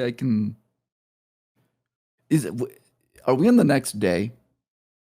Ooh, no, I think it's still night, but it's real late, like maybe early morning, but not like day. Because if we go the next day, there is a chance with Gamble. Oh my god! There are things within Gamble that would be the closest way that a V could possibly carry out this task. I think I would allow you to maybe like make an Arcana check just with your ambient magic to see if you can do it, because why not? If you'd like to? Yeah, I would like to try that. Nat 20. Okay. Okay. So describe to me what it looks like. So V is kind of like knocking shit over us. It's her final brain cell falling out of her head. Right. V is reaching back down into the throes of her magical ability, and she's squeezing real hard for to to summon Gamble, and she knows that it's not quite been a full day yet since the last time, but she's like, Scalded Nectus, I know I've already been asking a lot for you, but please let me just use this Gamble one more time. And like V concentrates on her palm, and just you see glowing green shifts to purple to green, and then whoosh, there's a brief flash, and Gamble's in her hand. Now, I don't know. I don't know which card is which at this point. I don't have these memorized. That's fine. You describe it as your nat 20, so how do you erase this memory from Lotus's mind? So V is going to just pull let's just make it romantic. She pulls the lover card, and she holds it up. And let's flavor this with like the love that pulled, because it took a lot of magic to pull that memory back into V's head because of that love. And so there's something about this card that seeps. Let's say V takes Lotus's hand and places it in Lotus's palm, card facing up. V puts her other hand on top of it, and it just sort of glows. Purple going up, green going down, and the card just dissipates into both of them. And the memory of what V just revealed about the assassination plot just sort of ever so lovingly drifts. You can almost see it through V's magic arcane eyes. You can see the memory just like, and like a small wisp, and dissipate into the weave. Lotus sighs deeply, and when she opens her eyes again, she is looking at you with such love in her gaze, and she says, I don't know what I just forgot, Visanti, but thank you. Listen, I promise you, it was nothing important. Oh, look at the time. Oh my, it's almost 6 a.m. I have some things I need to attend to. I assume you do as well, darling. You have to talk to that girlfriend of yours, don't you? Yeah, that's looks like V's got a series of unfortunate conversations to have. Look, there's a lot going on, and I cannot tell you the truth about when I can be back. But I promise I will as soon as I can, even if it's on my way out to do other things, but my time is very limited and we have a lot to take care of, me and my friends. I understand. But if you're not back here before you go on to the next leg of your Paragon adventure, she leans in and she whispers like a terrifying threat into your ear that I am not going to repeat on stream. And then she like pulls back, smiles, and kisses you. Now run along.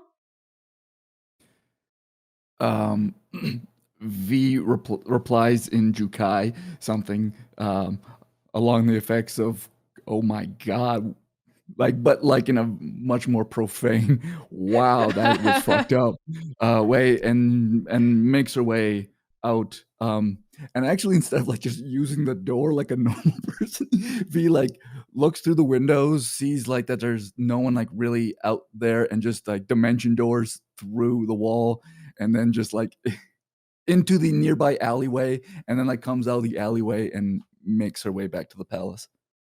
Okay. So V had a very eventful evening, but I think while that was happening and as V makes her way back to the palace, we are gonna wind back the clock just a little and cut back to the guest quarters of the slumbering palace, where Oka, you and Rev have returned here first. I think you beat Manaia and Dewey both here, and you certainly beat V coming home. It's just the two of you in these quarters, right? And it's late at night. Oka, tell me what you're doing. Oka is standing on the bathtub because they're short. And they're like, I said it looks fine from the back. You don't have to be such a baby about it. It looks good. I'm not a baby, you're a baby. You're a baby. You're the one who's been crying every 25 minutes. It looks good, okay? And we pan up and we see Rev standing in front of the mirror. Actually, no.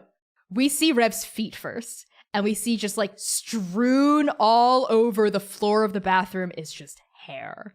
Black hair mostly, but also strands of white, right? We pan up the length of Rev's body to see that she has cut her hair, or rather that Oka has cut her hair for her. It is now shaved completely on the sides with this sort of like rough tuft like on top in this undercut.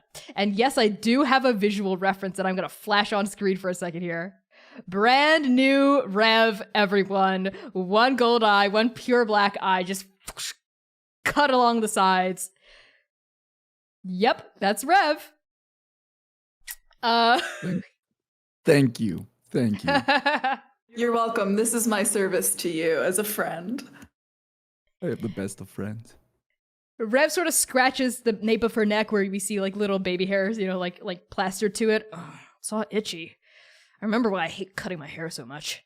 Okay, well then take a bath. Fine. Get off, short stack. As she like turns around and starts to muscle you off the bathtub. Punch her in the back a little. It's like punching a brick wall. I do it anyway. You take 1 point of bludgeoning damage. I do not. You take 2 points of bludgeoning damage. You can't tell me anything, Connie. I do not take that damage, motherfucker. You take 7 points of bludgeoning damage as your hand glances off of Rev's back. And you hear your bones break. Just kidding. Just kidding. I'm not writing it down. I won't do it. I refuse. Anyway, you punch her in her muscular back. She doesn't even seem to register it, like a little bee trying to like sting an elephant. And she starts like drawing water, right? I wonder where the rest of everyone else is. It's pretty damn late. I thought we'd be the last to return. I don't know. I thought Dewey was just going to the bathroom. Well, maybe Dewey and Manaia are also both cooking up with their exes here. You know, Manaia, definitely not. Dewey? That guy's a wild card. Maybe his ex-wife lives here. And he forgot because he's so fucking inattentive. What's your problem with him anyway? Rev, I think, is like settling into the bath. At this point, I feel like your relationship has developed into like bros. So like Rev is like full on naked here, but like that doesn't bother you. And she just like settles into the bath and like you see like little hairs rising up as she's like washing washing her arms of her hair. I don't know. I just don't like him. Why? He's just a guy. Because I guess it boils down to the fact that the myriad is after him, and yet his cowardly ass is still alive. Oh. I guess that does kind of make sense. I know it's not his fault. I shouldn't be happy that he's alive. Sorry, excuse me. I know that's not his fault. I shouldn't be upset that he's alive. I should be happy he's a paragon too. I know. It's just... The Raven Queen always speaks to me of there's a time and place for everyone to die, and sometimes that time and place doesn't align with what the fates have in store for us. That's what happened to Leaf. But it was what was supposed to happen to me. I guess it's just hard for me to accept that some people are meant to live, even if they're bad.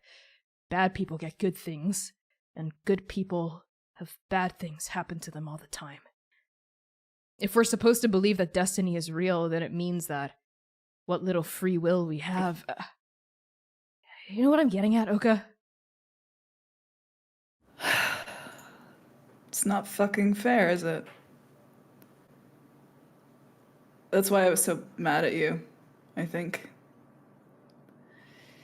Because V comes back after what?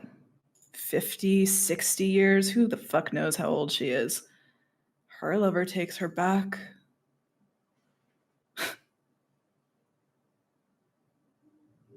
You and I have, We've both been dead. We've both been not dead anymore after that. It doesn't make sense. Why? What I've been trying to find out. 7 years, why? Why did I have to die? Why did you have to die? Why are we both still here? Rev pauses for a long time, and I think both of you just sort of hear the water trickling a little and like sloshing as she's like just staring into the waves. And then she looks at you. And for once her hair, her face isn't cloaked by all this hair. It's like you can see her more clearly now, in a way. Right? You can see like the chiseled line of her jaw, like the sharp angles of her face, like her like strong cheekbones and her full lips, and she looks at you and says, "Go get her. Fuck it. Fuck more. Go get Halo." What? What do you have to lose? We both died, huh? We're both back, we're both here. If death can't hold us down, why are you letting some shitty little Twinkie Dragonborn boy like hold you down? I'm not. He's just a fucking... It's complicated, Rev. Okay? It's complicated. It's...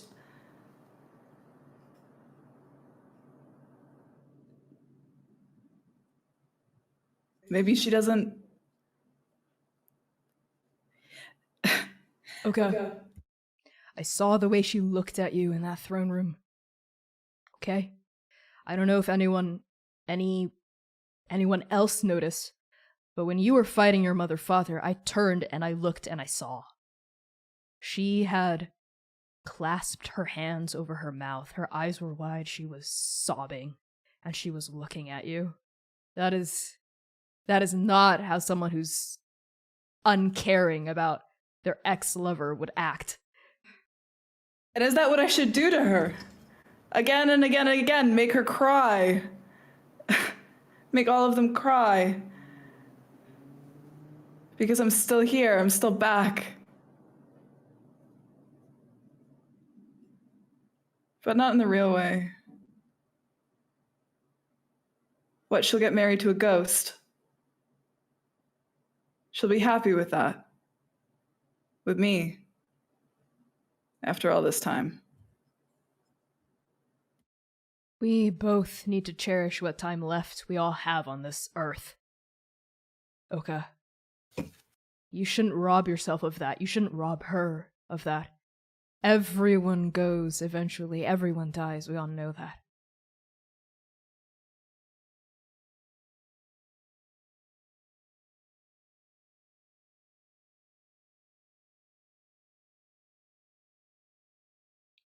You still love her. And I think she still loves you too. It's your choice, Oka. You could let it be. You could let her marry that asshole. Or you could ask her how she really feels and find out for yourself. But my advice, don't rob her of the chance to talk with you.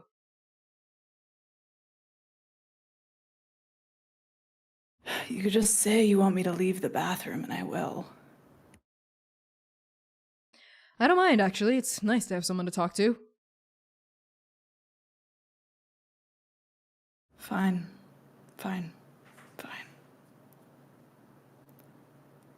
I'll be back. And I think, Rev continues to bathe. You get up. Are you leaving that night? I thought that's what you were telling me to do. I don't have to. Okay, could just say fine and just go to the other room. Okay. I mean, it's up to you. You can, that night, carry out whatever clandestine plans you have to go confess your love to Halo. Or you could, sit on it a little bit. It's up to you. Well, Oka doesn't think, they act. If they have been spurred to act, then they shall go. Okay. Okay, you get up to leave. On your way out of the bath, I think the door slides open, and Dewey comes back home. Hey, you were out late. You're still up? Where are you going? Where are you coming back from? I thought you just had to go to the bathroom. Yeah, long story. We're keeping up. You didn't reveal any of our plans to anyone, right? No, I didn't even have a drink, unfortunately. V, on the other hand, I have no idea. What? What? There's and Uko looks at the bathroom. Long story. Long story. It's fine, probably. It's probably fine. And Does Uka besides, just don't walk ask me out? where I'm don't ask me where I'm going. This is my house, remember? Well, this isn't your house. This is kind of my house. Where's Manaia? I was only joking when I said that she should be afraid. And I think this may be when like Manaia comes in as well. Like the door opens again and Manaia's there. Oh, good. I thought you were dead, maybe. No, I made it safe. You can go home now. You don't have to walk all the way here. Oh. Who was that? It's nobody.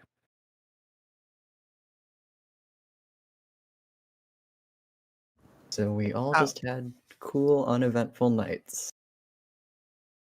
Oh, no.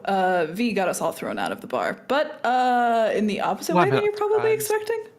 No. It's just that she could be in the bar with Rev? Rev's in there. No. And Oka kind of just pulls them both aside. Just be nice to Rev. Okay? Tell her her hair looks nice. Oh, what does a how have to Why? do with? And that's when like the bathroom door slides open and dressed, and like freshly showered, like Rev's running like a towel through her new hair. The Manaia and Dewey you see is like short now. Oh. And she like puts the towel like into a hamper and like closes the bathroom door. Hey. Hey, you look good. Oh, what? Huh? Oh, this? Thanks. Yeah, I just figured it was time for a change. Girlfriend drama? Rev. Manaia like Shoots elbows. the worst look at Dewey. He was looking past, like through the open door, and there's just like piles of hair on the ground in the bathroom. He's like,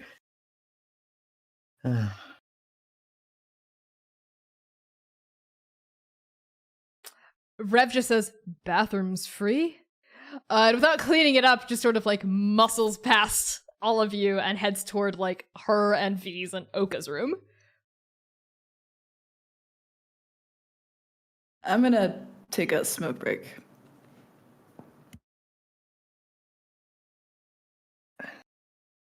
It's late.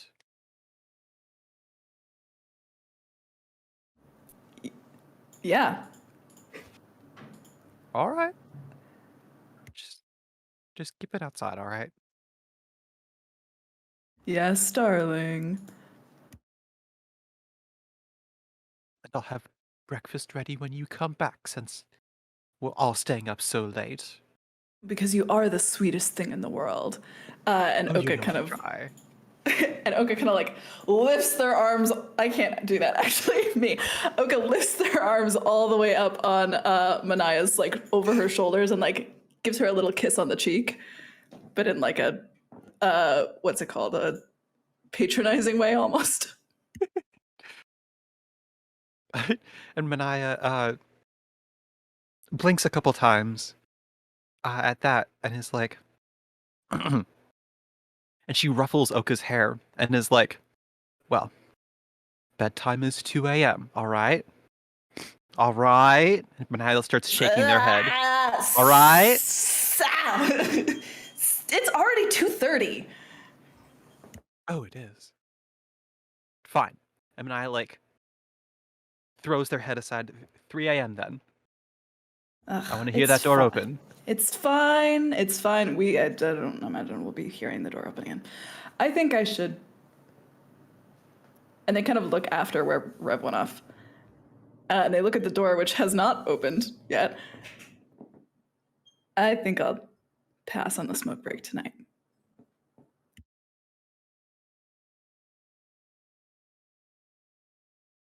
We should. You're gonna handle that, and Dewey points towards where Rev went. Yeah. Did I do a good job? Oh, the hair? I mean, she looks good, right? It does look good. Might have to try a shorter style next time. Anytime, just ask. Did you do that with a knife? Yeah.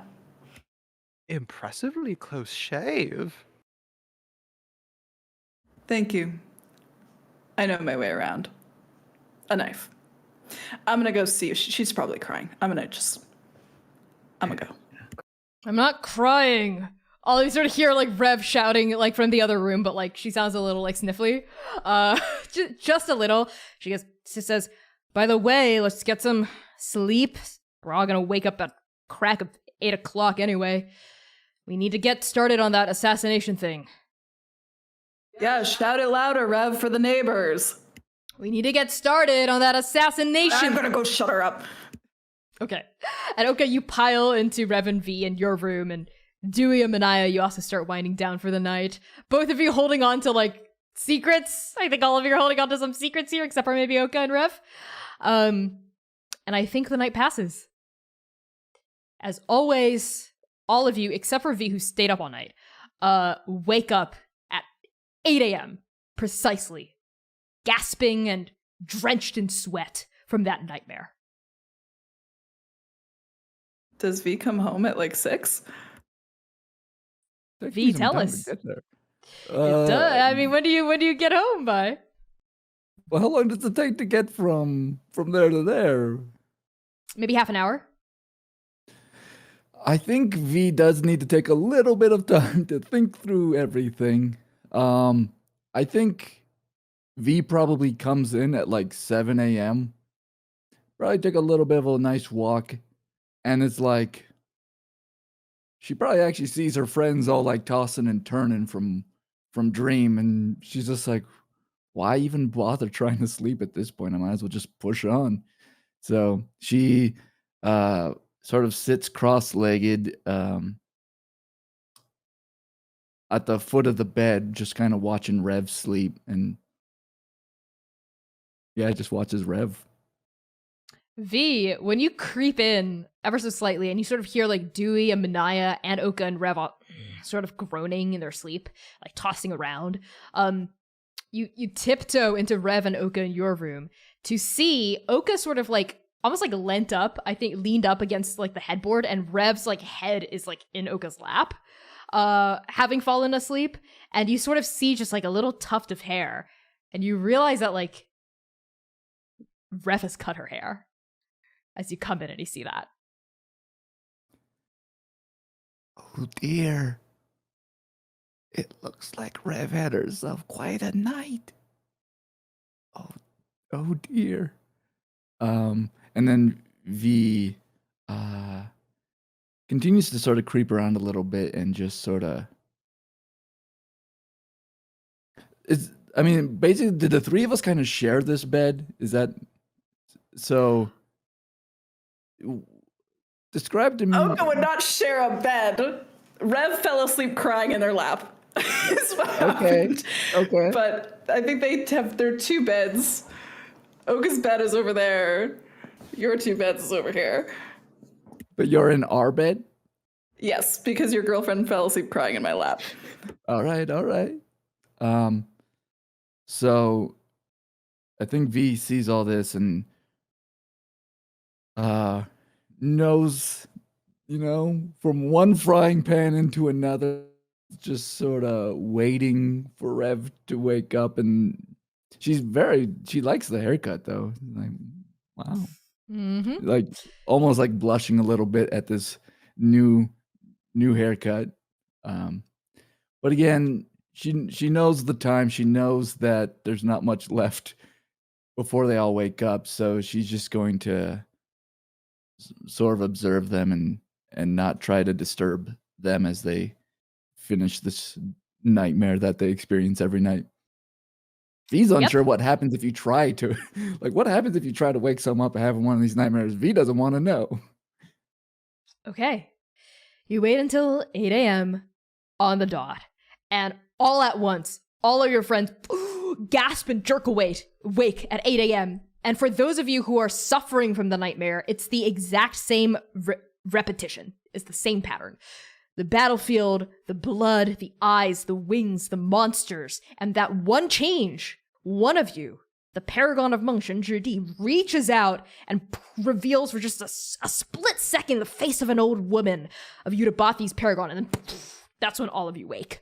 And Rev like pushes up like off of Oka, like shoves Oka kind of hard and sort of gets upright and looks around, and her eyes lock on you, V, even as Oka's also thrashing awake. Hi. V, and for half a second, it looks like Rev wants to go over to you and like hug you. She's really vulnerable, like right after this nightmare, but then you see her face sort of close up a little. V. And she like gets up and like wiggles away from Oka. I think Oka like kind of like almost punched at her, and then they're I have a horrible. I'm gonna go. Good morning, V. Good morning, Oka. And Oka passes V, takes like 2 steps back, kisses her on the forehead, and then keeps going. Okay. We're actually gonna follow Oka as Oka walks out of this room and like passes Manaia and Dewey, who are also gasping awake in their respective beds. Oka, I think, is just stumbling around because they're still not quite awake and they just wanted to get out of the room as fast as possible. I think to the point where they just kind of like stumble outside, like looking in their clothes, because they didn't really even expect to fall. They were like, "Oh, she's just gonna cry on my lap," but then they both fell asleep. And they like grab for their cigarette box and start like heading toward the door.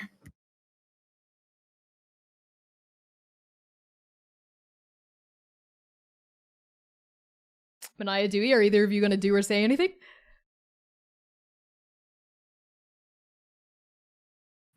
I think that Dewey in the mornings has gotten used to like, since everyone does this little like thrashing around right after the nightmare, he instinctively like wakes up and then like ducks and covers because Oka has punched him one too many times. Manaia's axe misses him by a centimeter. I was gonna say Manaia has long limbs, but yes, he's taken a couple of hits in the mornings. And like he like rolls off the bed.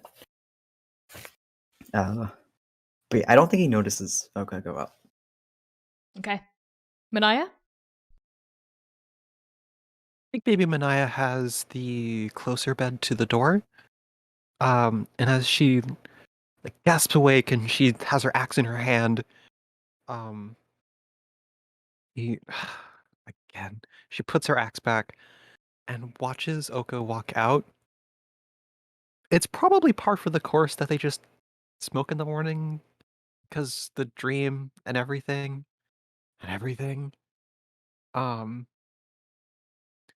But as the door closes, I think Manaia's gaze lingers on their. Would you be able to see their shadow through the door? Are they like those like thin like paper doors that I'm thinking of? I think less so paper and more so like there's like it's like wooden lattice windows, so you can sort of see through the gaps in the wood. Okay. Yeah, Manaia's gaze lingers on Oka, for just a little while to make sure they're not like running. She gets up. Never gets old, eh, Dewey? Dude's just groaning. At least I didn't bust in the wall above your head. Would you keep that axe further from your bed, please?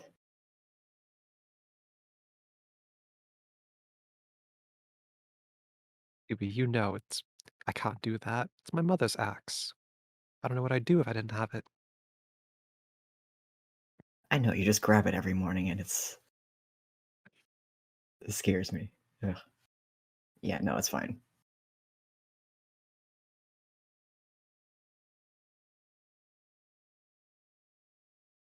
Did V come back last night? Well, Oka's outside, so I would assume so. Oh. Oh. And I think as Manaia's like, well, because outside, so I assume so, the shadow kind of wavers and then starts moving away.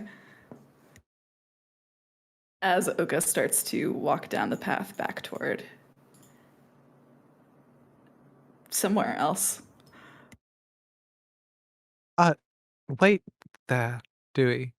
Manaia slides out of bed, and opens the door, goes, Oka! Yes. Yes, Manaia.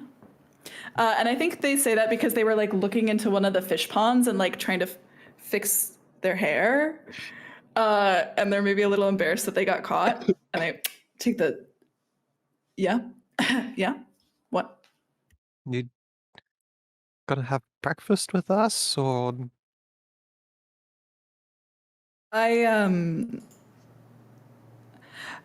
It's just she'll have work for the rest of the day, so I wanted to try to see if I could catch her now. Huh?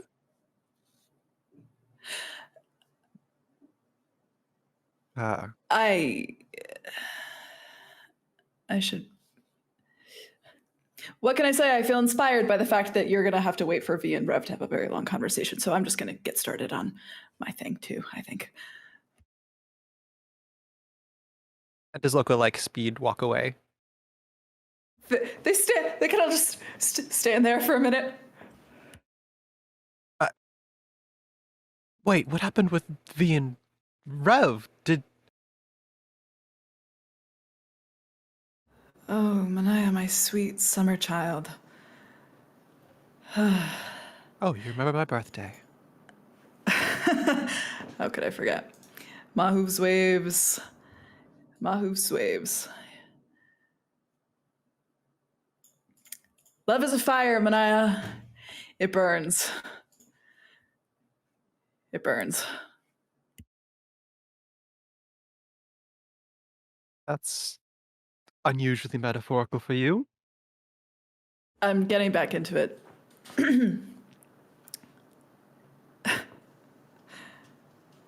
But try not to reveal any more secrets to any more wives today.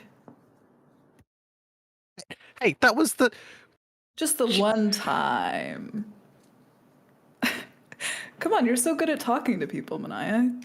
You inspire courage in all of us. I think you got this more than you think you do. They're really not that bad. I mean, they're horrible, but they're not that bad. Remember, I grew up like one of them. About to say, They're it my runs family. the family. You're gonna be okay, all right? Just keep your wits about you. You're smart. I'm just distracting myself now. I need to go, I think. You back by lunch? Easily. Okay. I think we're going to follow Oka. As Oka turns and leaves, stepping out of the courtyard, your feet taking you, I think, where you need to go. So why don't you tell us, Oka, where are you headed? That same beautiful pagoda that they crashed through. They're heading back there. Oh, okay, yes. You wind your way through the slumbering palace, walking past gurgling brooks, going over stone bridges, watching your own reflection beam back at you out of the water as like the dark forms of fish swim through it. And you eventually find yourself in front of that huge spiraling pagoda. On your way there, the rest of the palace is already abuzz and working. You see servants hustling about. The buzz increases as you approach the pagoda. It appears servants are starting to set up the palace for the wedding. That's gonna happen in just a couple of weeks. Yep. You see like little like gardens starting to get cleared, right? For like a stage area, it seems. You see like, you even see like an elephant being brought through like the area, but like several servants like wrangling it and like big tusks capped with gold. Oka mutters under their breath, tacky. And following the elephant is a parade of peacocks, actually all like ruffling their feathers. Even tackier. And maybe upon seeing like the eye images on like the peacock's feathers, that like flashes you back to the dreams of like bleeding eyes for like just like a half second as like the peacocks stride through, parade and prance through this garden area. It's almost like the entire universe is conspiring to give you a bad day. But what's even worse is the servants don't dare look at you and whisper, but the other nobles in the palace do.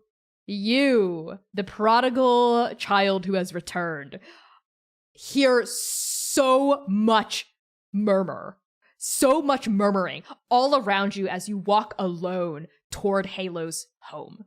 You see like a group of like noble women, like shield their faces with fans and like look over them and like look at you and then look at each other and then look at you. You know, you see like a group of like officiants like turn their noses up and away from you and like go back to their scrolls but like glancing back at you, you know, like as you walk. It very much feels like you're a pariah here. Yeah, Oka makes their way. I think by the end, they were like, I'll be fine, I can do this. And then 2 minutes in, they're like, I am gonna punch someone.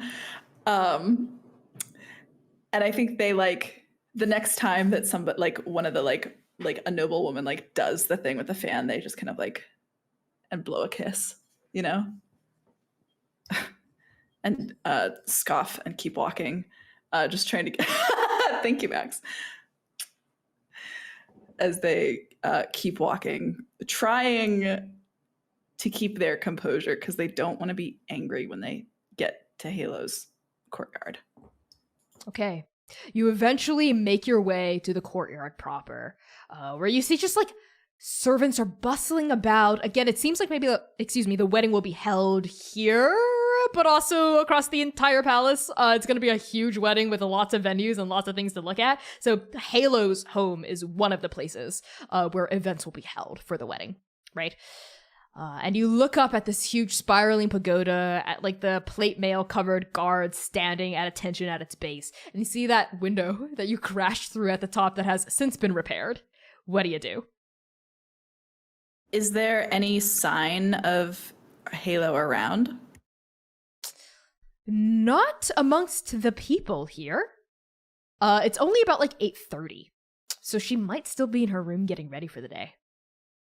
So there's this tree that Oka used to sit under a lot of the time when they were waiting, when they were like a kid or like a young teen, like waiting for Halo to come out so they could cause trouble, or like waiting for her to be done with her studies, or like where they would just wait for her, you know, to be done with whatever she was doing and then be like, hey, do you want to go break something? And they go to where that tree is still. And they lean against it. And they just kind of glance up into the window. As you lean against the tree and look up into the window, you wait for maybe a few minutes, I think. And like guards on patrol passing you by also casting rather dirty looks at you, you know, and like other nobles passing by, eyes sticking to your body. It's like people can't stop looking at you. There's a freaking orangutan, okay? Like in a cage being wheeled through, and they're not looking at the orangutan, they're looking at you. Let them look. Yeah. You lean against the tree, radiating dark intentions, until you see a shadow pass by the circular frame of Halo's window, so many feet above your head. And I think it's almost like an immediate reaction where they look away, actually. They're like, oh God, wait, no, I can't do this. They're like, wait, no, I'm here to do this. No. And they look back up. And it's like they're 17 again. Just waiting for a friend. And you see, like, the curtains sort of draw back. And Halo, her form silhouettes against the window as she gets to the sill. And for a moment, she doesn't see you. I think she doesn't see you for a second. You just see, like, her long horns forming, like, that, halo above her forehead. Her, like, snow white skin with this, like, pinkish hue running underneath, draped in these, like, beautiful robes of a dream prophet, as she sort of, like, rests her elbows on the sill and looks out over the palace with this expression on her face that I don't think you've ever really seen before. It's an expression of wistfulness, and there's a deep, deep sadness in her eyes. She seems lost in thought. And then her pinkish eyes travel down, and she sees you, and she freezes. And you even see, like, her tail, like, shoot straight up, like, behind her, and, like, the tuft of hair, like, the tuft of fur at the top, like, puffs up.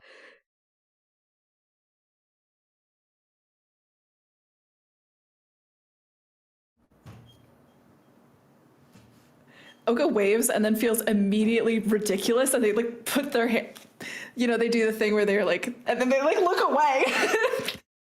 Yeah, you put your hand in her hair and you look away as Hale looks down at you, and she takes a deep breath. She, like, forces her tail back down, shakes her head, and like combs her fingers through her hair and looks down at you. And there's like a super Romeo and Juliet moment as she's, like, looking down at you, like her fingers are on the sill, and, like, her face is filled with so much longing. Oka, there's a longing in her face that she has not allowed herself to display toward you up until this point.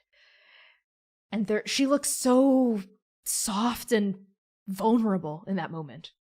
What do you do? The same invitation that I think they've always given. Hey, you want to go cause trouble? Oka, I can't.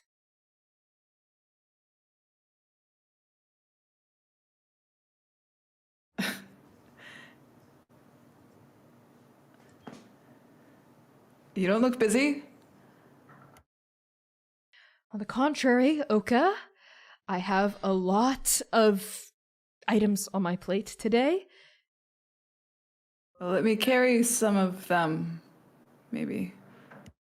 Oh, please, Oka, you've always been so bad at dream interpretation. I've gotten worse. I believe that. I didn't think it'd be possible, but I believe that. Yeah, much worse.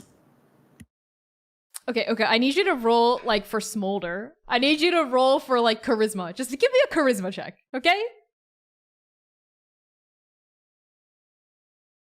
What'd you get? Natural fucking 20. 24.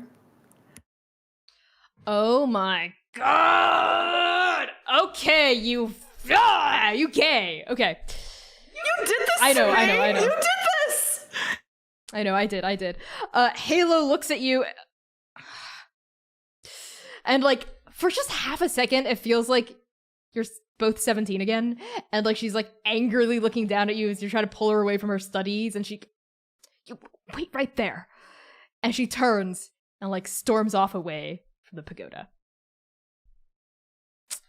And as she, like, storms away, I think, Oka, you're, like, stood there leaning against the tree, right? And as you're, like, looking around, right, like maybe making faces at all these nobles who are passing you, and these, like, big, like, animals in their cages. For some reason, I think your eye is drawn toward a blue-skinned half-orc servant. One of many. Not many blue-skinned half-orcs, but one of many servants, right? Who's helping to set up, like, the tents and whatnot, right? And you see a spouse approach them. Let's see. Should it be? You see the 8th wife approach the blue-skinned half-orc, come up to them with their little tuft of golden hair and tap them on the shoulder, surrounded by her retinue. And the orc looks up and turns, and the wife like leans in and whispers something in their ear, and then like bids them adieu by wiggling her fingers, and then turns and saunters away. And the half-orc just sort of like stands there looking after her for a while, and then turns and like seems to like bow apologetically to the rest of the servants, but they turn around and they, after a beat, surreptitiously follow the 8th wife. And Oka, on your like eyes like narrowing at that interaction and your like head cocked a little, we're gonna end that session. So thank you everyone for tuning into Arc 4, Episode 7 of Transplanar RPG's main campaign. I've been your GM and producer, Connie. My pronouns are they, he, and she. You can find me on Patreon, Itch, and where else? Twitter, at @ByConnieChang, ByConniechang. Up here, I'm going to pass along our introductions to Lyra. Hello there. My name... No, that's as far as I can go. Hello, everyone. My name's Lyra. My pronouns are they, them, and she, her. Yeah, that's all I have. I'm the artistic director of Shout, Minnesota's trans and gender diverse voices and all trans choir based in the Twin Cities. Check us out on Facebook and Instagram at Shout Minnesota. And I'll pass outroductions to Erica. Hi everybody, I'm Erica. I played Vinox Scherzo, both she, hers. Although V's pronouns can change depending on the circumstances of her predicament. But yeah, you can find me at Erica Newgrill. Also, if you're looking for a new podcast, I have The Scorpio's Den, where I tell you ridiculous stories of my life. Episode 3 just came out this week, where I talk about when I met Neil Patrick Harris. He was in my back seat. Ooh, listen to find out what that means. Max, go ahead. Hey, I'm Max. My pronouns are they, them. I play relationship meddler Dewey Quirk. You can find me on Twitter, sometimes on Instagram at Starchmonger. I will pass to C. I think you mean evil scientist Dewey Quirk. Hi y'all, my name is Sia, use they them pronouns. I play your local Nat 20 smolder boy, Prince Bad Boy Okahyen. Yes, I'm leaning into it. You can follow me for gay and trans art, including of our darling short-haired Rev, on many social media platforms, including PieSharp Art. What am I talking about? I need to try again. You can follow me for trans and gay art at PieSharp Art across the internet. I am going to be opening commissions in November, so check that out. If you're interested in getting art from me, I will give it to you for a price, US dollars. You can also find me on Sunday nights, except for tomorrow, but most other Sundays, on Friends Who Roll Dice's channel with an Invisible Sun campaign, which has been so much fun already. If you want to see me be a very big, very sad, very buff, agender curse knight, then check that out. It's fantastic, and our beloved hound, Humna, is also in it. So check that out if you're interested, and I'll pass it back to Connie. Fantastic. I'm just toggling our collective inspiration thing to say it's on, because we do have it. We are at $140 out of 200. Let's see if we can smash 200 next week for our Arc 4 midpoint. Something always happens during the midpoint of our arcs, episode 8. So tune in for that next Saturday. That is going to be November 6th at 3 p.m. U.S. Central Time. But before then, tune in to the Tuesday before. That's going to be Tuesday, November 2nd at 7 p.m. U.S. Central Time for the next installment of The Hounds of Mercy. If you like the little snippets of chaotic gayness in this, you will love The Hounds of Mercy, because that's nothing but chaotic and gayness. So yeah, thank you all so much for tuning in. We love you all so much. We are going to raid some folks right now. Let's see. Dicey Amazons. Yeah, Dicey Amazons. They're great. They're all women of color, queer-led TTRPG variety channel. So give them a follow, even if you can't stick around for the raid. Just say hello in their channel. Know we're coming from Transplanar. We love y'all so much. Use the raid message, and peace.